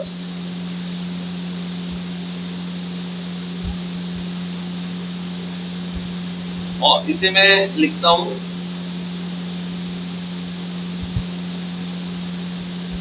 Step 1 को लिखता हूं कंप्यूट क्या भैया,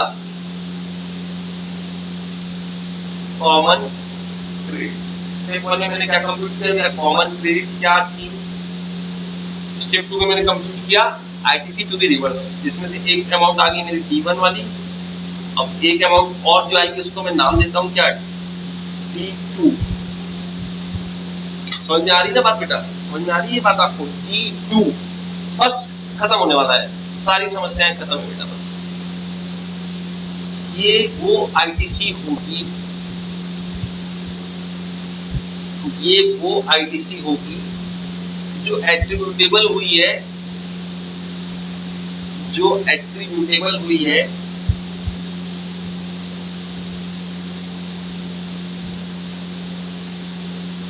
फॉर नॉन बिजनेस यूज।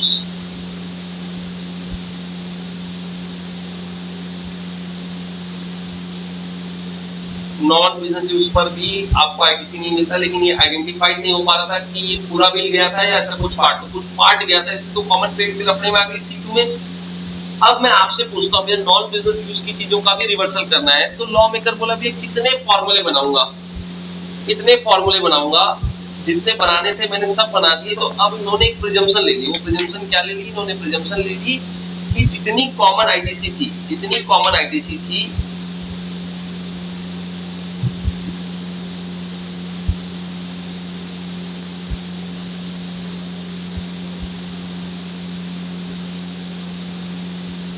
जितनी कॉमन आईटीसी थी, जितनी भी कॉमन आईटीसी थी बेटा, उसका हम एक नोशनल परसेंटेज, एक नोशनल परसेंटेज 5% क्या कर देंगे, D2 के नाम पर माइनस कर देंगे। क्योंकि यहाँ पर थोड़ा आइडेंटिफाई करना डिपार्टमेंट के लिए मुश्किल है, कितना बिजनेस यूज हुआ, कितना नॉन बिजनेस यूज हुआ। तो इन्होंने बोला जितना भी कॉमन था उसका 5% हम क्या मानेंगे, नॉन बिजनेस।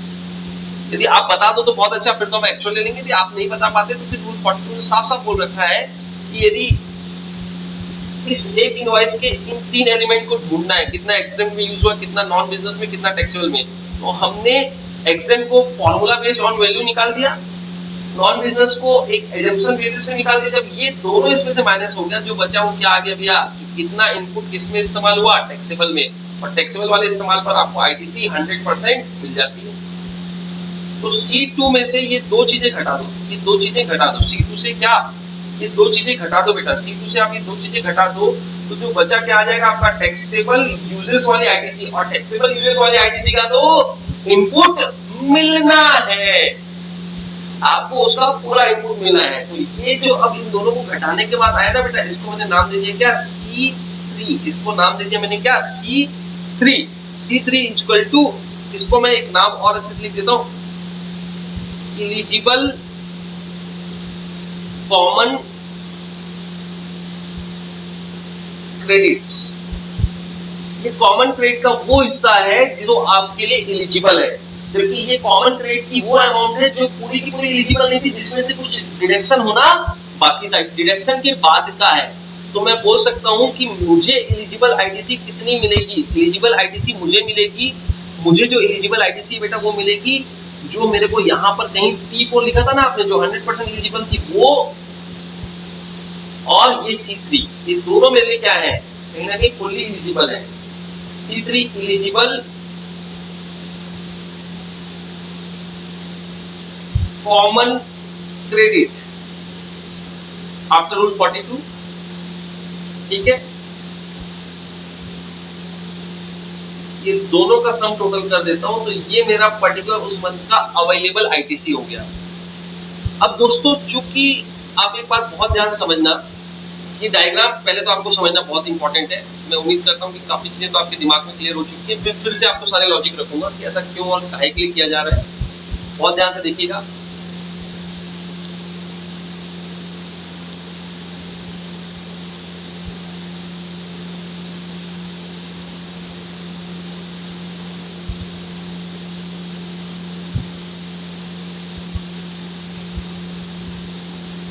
हाँ जी, थोड़ा सा वीडियो हैंग हुआ है, मैं इसे देखता हूँ। कोई बात नहीं दोस्तों, यदि आपको कहीं भी समझने में दिक्कत आए, कोई वीडियो ना समझ में आए, मेरी तरफ से पूरा प्रयास है कि वीडियो इतना डिटेल में, इतना बेहतरीन बने कि आपको सारी चीजें एक बार में समझ में आ जाए। फिर भी कोई टेक्निकल ग्लिचेस आते हैं, जैसे अभी थोड़ी देर मुझे लगा कि वीडियो हैंग हो गया होगा, बट कोई बात नहीं, आपको ऑडियो आया होगा मेरे ये कंसेप्ट वाले वीडियोस, ये आपको लाइव आया होगा। स्टिल आपको कोई दिक्कत आएगी तो आप मुझे व्हाट्सएप में लिख दीजिएगा, मैं इसे फिर से री अपलोड कर दूंगा, बिकॉज कुछ टेक्निकल चीजें मेरे हाथ में और मेरे कंट्रोल में भी नहीं है, और कुछ चीजों को करने से मैं बेहतर कर पाऊंगा, और धीरे धीरे करते करते एक्सपीरियंस होगा कि किन किन कांडों से टेक्निकल ग्लिच आते हैं। पहले इस डायग्राम को बहुत ध्यान समझना बेटा, रूल 42 खत्म हो गया है, ये रूल 42। रूल 42 क्या है भैया, for the apportionment of common credit. आपने रूल 42 बनवाए ही क्यों थे भैया, कॉमन क्रेडिट को कैसे बांटे।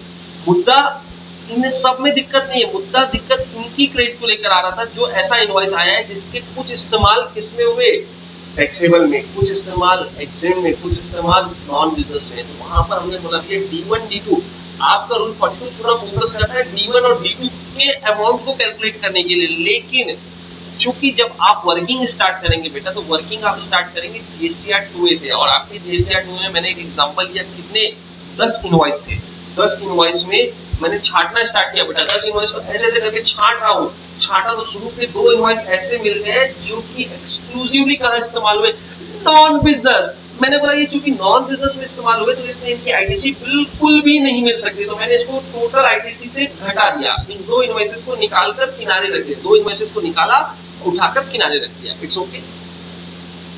टोटल 10 की क्रेडिट लिख रखी थी, जितनी भी अमाउंट आ रही थी, मैं अमाउंट नहीं लिखता, अमाउंट आप लिख लेंगे, 10 की जितनी भी अमाउंट आ रही थी वो मैंने यहाँ पे लिख दिया था टी में। अब मैं क्या कर रहा हूँ बेटा, अब मैं क्या कर रहा हूँ, उसमें से एक एक करके चीजें छांट रहा हूँ। सबसे पहले मैंने कौन सी चीज छाटी, नॉन बिजनेस, कौन सी चीज बेटा, नॉन बिजनेस। नॉन बिजनेस वाली आईटीसी मुझे नहीं मिलेगी, आपको भी पता है, मुझे पता है, जो एक्सक्लूसिव है। मजे की बात, मिक्स होता तो यहाँ कहीं लफड़े में आता, मिक्स होता तो यहाँ कहीं लफड़े में आता, इट्स ओके।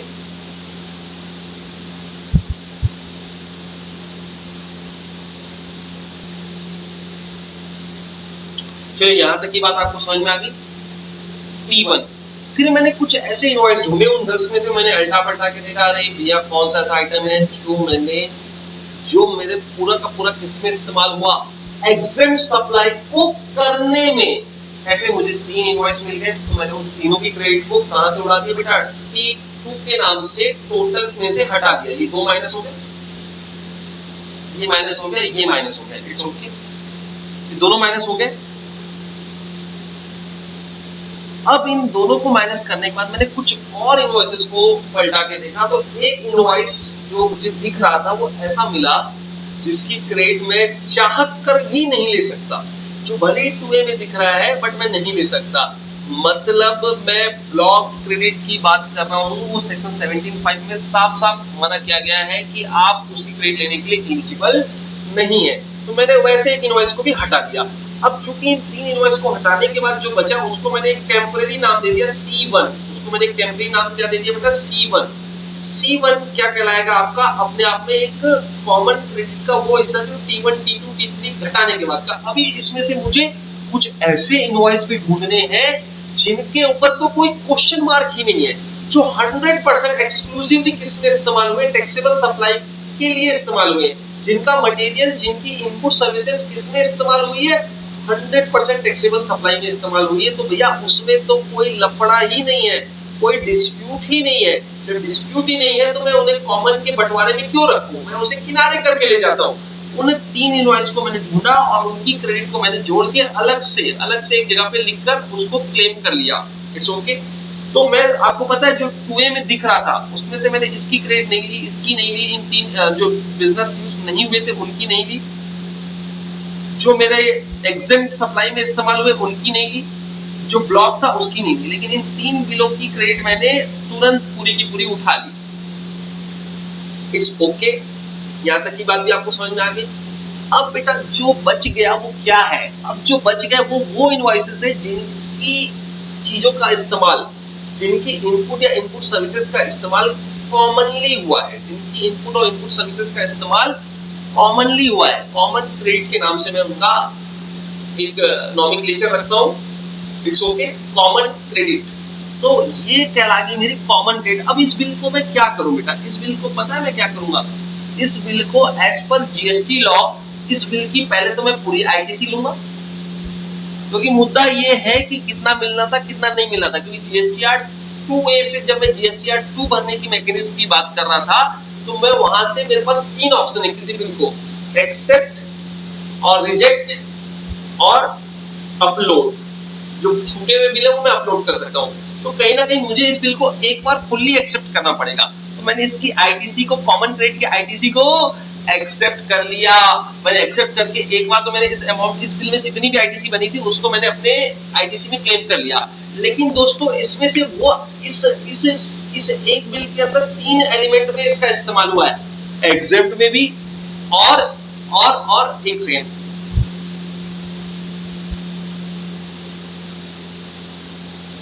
शायद कैमरा भी बार बार बता रहा है कि सर वीडियो 1 घंटे से ज्यादा का हो गया। बेटा कोई बात नहीं, 1 घंटे से ज्यादा का भी हुआ तो हम तो पढ़ने के लिए बैठे हैं, 1 का हो, 2 का हो, 3 का हो, बट स्टिल मैं 1 घंटे की कोशिश इसलिए करता हूँ ताकि वो अपलोड करने में आसानी से अपलोड हो जाए। हो सकता है इसको अपलोड करने में मुझे बहुत ज़्यादा समय लगे, but still this is the process. आदमी करने से ही कुछ चीज़ें सीखता है, और आप लोगों के सहयोग से और सपोर्ट से मैंने काफ़ी चीज़ें इम्प्रूव की हैं, और भी इम्प्रूवमेंट ला रहा हूँ वीडियो को अपलोड करने को लेकर भी, और कंसेप्ट की क्लैरिटी को लेकर भी। ध्यान दीजिएगा बेटा, C2 वो क्रेडिट है जिसे मुझे मजबूरन एक बार यदि मैं GSTR 2 भर पाता तो मुझे उसे क्लेम करना पड़ता, क्योंकि मैं उसे रिजेक्ट नहीं कर सकता, क्योंकि इसका एक हिस्सा मिलेगा और एक हिस्से की क्रेडिट नहीं मिलेगी। तो मैं एक काम करता हूँ, C2 को पहले क्लेम कर लेता हूँ, C2 को पहले अपने जेब में रख लेता हूँ, उसकी पूरी क्रेडिट को मैंने अपने जेब में रख लिया, फिर उसमें से जो मुझे नहीं मिलने वाली वो 2 को मैं उड़ा दूंगा। क्या 2 चीजों की नहीं मिलने वाली? जितना पार्ट हम ढूंढ पाए एग्जाम पे इस्तेमाल हुआ उनकी क्रेडिट नहीं मिलने वाली, जितना पार्ट आपका नॉन बिजनेस में इस्तेमाल हुआ उसकी क्रेडिट नहीं मिलने वाली। It's okay, it's okay. तो बेटा इसके लिए इन्होंने क्या मेथड लगाया? मैंने बोला एग्जेम्प्ट सप्लाई वाली क्वांटिटी को ढूंढने के लिए इन्होंने वैल्यू का सहारा लिया। उन्होंने किसका सहारा लिया बेटा? वैल्यू का, ऑन वैल्यू बेसिस। बोले जितनी कॉमन क्रेडिट थी उसमें से इस महीने जितनी एग्जेम्प्ट सप्लाई हुई वो लिख दो, डिवाइड कर दो उससे कितना टोटल टर्नओवर को। इसे नाम दे दिया इन्होंने, टेक्निकली हमने एक नाम दे दिया ई, और इसे मैंने एक टेक्निकल नाम दे दिया एफ का। हालांकि नाम याद करना जरूरी नहीं है, नाम की जगह कंसेप्ट समझना जरूरी है। ये दिया कॉमन आईटीसी को उन्होंने प्रोपोर्शनेट कर दिया एग्जेम्प्ट अपॉन टोटल टर्नओवर में, तो जो आ गया वो एग्जेम्प्ट वाला प्रोपोर्शनेट आ गया। मान लेते हैं 8 लाख की एग्जेम्प्ट सप्लाई थी और 20 लाख का टोटल टर्नओवर था, तो 8 लाख बटा 20 lakh, 8 lakhs divide by 20 lakhs क्या आएगा? अरे बेटा आप तो कैलकुलेटर के विशेषज्ञ हैं, 40%। तो जो कॉमन आईटीसी है उसका 40% उड़ा दो, उड़ेगा, D1 के नाम से 40% उड़ेगा। फिर क्या उड़ेगा? ध्यान से सुनना, ITC attributable for non business use. जो भी आपकी आईटीसी एट्रीब्यूट हो रही है नॉन बिजनेस यूज के लिए, अब इसे ढूंढ पाना बड़ा मुश्किल था, तो हो सकता है इसका डेटा अवेलेबल ना हो, इसलिए बोल दिया एक हम रिजम्पशन रखते हैं क्या, कॉमन क्रेडिट का 5%। कॉमन क्रेडिट कितना?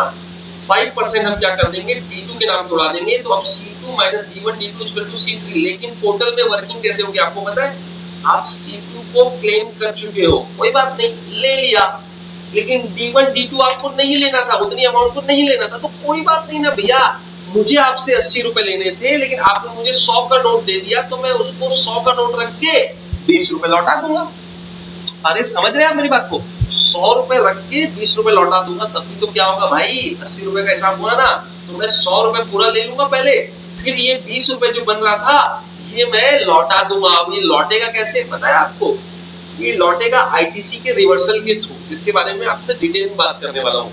अब मुझसे कोई पूछे सर कि इन 10 बिलों में मुझे कितने रुपए की आईटीसी मिलेगी, मैं रुपए की बात नहीं करता, मैं बोलूंगा सबसे पहले मुझे उन 3 बिल की पूरी आईटीसी मिल जाएगी T4, और जो एक लास्ट एक बिल था ना उसकी कैलकुलेटेड आईटीसी, क्या वर्ड लिखता हूं मैं, कैलकुलेटेड, जितना आपने कैलकुलेट किया है स्टेप 2 में जो आपने कैलकुलेट किया था वो आईटीसी मिल जाएगी, और दोनों मिलाकर उस मंथ की एलिजिबल आईटीसी बनेगी। अब एग्जाम में जो क्वेश्चन आएगा ना बेटा, एग्जाम में जो क्वेश्चन आएगा ना उसमें आपको दोनों चीजें करनी होंगी, और वो लास्ट में एक कमेंट भी पूछेगा, बताइए इस महीने कितनी आईटीसी बनेगी और कितने की आईटीसी उनको रिवर्स करना पड़ेगा। तो आप बोलोगे सर इस महीने वो आईटीसी जो लेंगे वो इन टोटलिटी में इतना लेकर इतना वापस देंगे, तो नेट इफेक्ट में इस महीने की आईटीसी कितनी बनी, इस महीने कितनी आईटीसी बनी वो मैंने यहाँ पे लिख दिया। इस महीने की वो आईटीसी बनी 3 बिल की पूरी फुल और 1 बिल की प्रोपोर्शनेट। बात बहुत आसानी से समझ में आ गई बेटा। रूल 42 का मकसद ही यही है कि कॉमन आईटीसी को, कॉमन क्रेडिट को अपोर्शन करना, और उम्मीद है कि सर आपको ये बहुत अच्छे से डिटेल में समझ में आया। नेक्स्ट वीडियो में इसके ऊपर मैं डिटेल डिस्कशन करूंगा, एक पिक्टोरिकल प्रेजेंटेशन दूंगा एग्जांपल के साथ। मैंने अभी थ्योरेटिकल प्रेजेंटेशन दिया है कांसेप्ट को लेकर। चलो जाते जाते एक बार रिवाइज करते हैं कि कांसेप्ट था क्या। बिल्कुल कर सकते हैं सर रिवाइज। कांसेप्ट था कि भैया आओ इसका पता लगाएं कि कॉमन क्रेडिट्स को कैसे बांटना है। जिसको कोई नहीं पता कर पा रहा उसको रूल पता करेगा। तो हमने बोला एक काम करते, शुरुआत करते, इस महीने की टोटल आईटीसी उठा के लाओ। हमने बोला मंगा ली, उसमें से एक एक करके सूट एट साइड करो। सूट एट साइड सबसे पहले करो, जो बिल एक्सक्लूसिवली नॉन बिजनेस में इस्तेमाल हुआ उसे उड़ा दो, जिसका इस्तेमाल एग्जेम्प्ट में हुआ उसे भी उड़ा दो, और जिसका इस्तेमाल तो नहीं बोलूं, जो क्रेडिट्स एट्रीब्यूटेबल है ब्लॉक्ड क्रेडिट नेचर की, जिसको सेक्शन 75 में लिख रखा है हमने, जिसको सेक्शन 75 में क्या लिख रखा है कि भैया ये क्रेडिट क्या होगी, ब्लॉक रहेगी, उसको भी उड़ा दो। इतना उड़ाने के बाद मैंने बोला सर एक काम करो ना, कुछ क्रेडिट जो आपको मिलने वाली है, जिसके लिए कोई रिस्ट्रिक्शंस नहीं है, ऐसी सप्लाई जिसका इस्तेमाल किसमें हुआ है, टैक्सेबल सप्लाई में हुआ है, तो उन चीजों की क्रेडिट को अलग से ले लो ना सर, डिस्प्यूट वाले मुद्दे मत रखो, तो उसको भी मैंने यहाँ माइनस कर दिया। ठीक है, वो माइनस करने के बाद अब जो है वो बची डिस्प्यूटेबल कॉमन क्रेडिट, मतलब जिसके ऊपर आपको एक लॉजिक से आइडेंटिफाई करना है कितना इस्तेमाल इसका एग्जेम्प्ट सप्लाई में हुआ, कितना पार्ट इसका इस्तेमाल नॉन बिजनेस में हुआ, कितना पार्ट इसका टैक्सेबल में हुआ। इसके लिए आपने D1 D2 का सहारा लिया, आपने एग्जेम्प्ट सप्लाई के एट्रिब्यूटेबल आईटीसी को ढूंढने के लिए कॉमन आईटीसी का प्रोपोर्शनेट कर दिया exempt supply of a month divide by total turnover in a month. Proportional percentage आ जाएगा, इतना प्रतिशत आपका इस्तेमाल जो है कॉमन इनपुट्स का, इतना प्रतिशत इस्तेमाल एग्जेम्प्ट सप्लाई में हुआ, उतना प्रतिशत आप क्या कीजिए, रिवर्स कर दीजिए D1 के थ्रू। D2 चूंकि आपने इस क्वेश्चन में दिया है कि आपने इसको पर्सनल नेचर में या नॉन बिजनेस यूज भी किया कर रखा है, तो फिर क्या एक प्रिजम्पशन जितना कॉमन क्रेडिट बन रहा था उसका 5% हम क्या कर देंगे, उसका 5% क्या कर देंगे, 5% हम क्या कर देंगे भैया D2 के नाम पे डिसअलाउ कर देंगे। अब बेटा D1 D2 को माइनस करने के बाद क्या आ गया आपका C3, तो आपका कॉमन क्रेडिट का ये वाला पार्ट आपका वास्तविक हक बन रहा था और साथ में आपको हक में मिल रहा था T4 वाली चीजें। तो मैंने बोला सर आपकी जो एलिजिबल क्रेडिट एक मंथ की जो आने वाली वो क्या आएगी, T4 प्लस C3। अब आपसे कोई बोलेगा कि इस मंथ में रिवर्सल कितने का होना है, रिवर्सल कितने का होना है, तो मैं बोलूंगा सर रिवर्सल होना है D1 प्लस D2 का। सर ये रिवर्सल कैसे होगा, सर ये रिवर्सल होगा आपका जब आप मंथली रिटर्न भरेंगे उसमें आप इस आईटीसी को आउटवर्ड में ऐड कर देंगे। इट्स ओके और नॉट, ऐसा भी एक तरीका हो सकता है। इसके बारे में बहुत, इसका रिवर्सल कैसे करेंगे इसका मैकेनिज्म नेक्स्ट वीडियो में डिस्कस करूंगा, लेकिन इसको निकालने का, इसको फिगर आउट करने की बात समझ में आ गई। हाँ जी सर बहुत अच्छे समझ में आ गई। अच्छा सर ये आप बार बार ना टोटल टैक्स की बात कर रहे थे, लेकिन टोटल टैक्स कैसे कैलकुलेट करेंगे, क्या करेंगे बेटा, वो आपको ना क्वेश्चन में सारी इंफॉर्मेशन दी रहेगी, आपको तो कॉलम बना लेना है। मैं अभी टोटल टैक्स बोल रहा हूँ, पता है आपको उसको क्या सोचना है, आपको सोचना है कि जीएसटी में दो टैक्स लगते हैं, एक सी लगता है और एक एस लगता है। तो आप एक कॉलम बना लो सी को लेकर, एक कॉलम बना लो एसजीएसटी का। फिगर्स क्वांटिटी प्रेजेंटेशन सेम रहेगा और कुछ मुद्दों में इंटरस्टेट सप्लाई में आईजीएसटी भी लगता है। तो आप तीनों की फिगर्स के 3 कॉलम बना लो, टेबुलर फॉर्म में इसका प्रेजेंटेशन कीजिएगा, आंसर बहुत अच्छा आएगा, सही आएगा। होप सो कि यहाँ तक की बातें आपके दिमाग में बैठ गई है। मैं नेक्स्ट वीडियो को स्टार्ट करते वक्त ही मैं इसके बारे में बहुत कुछ डिस्कस करूंगा। Thank you so much. इसे पढ़ते रहिएगा, देखते रहिएगा, समझते रहिएगा।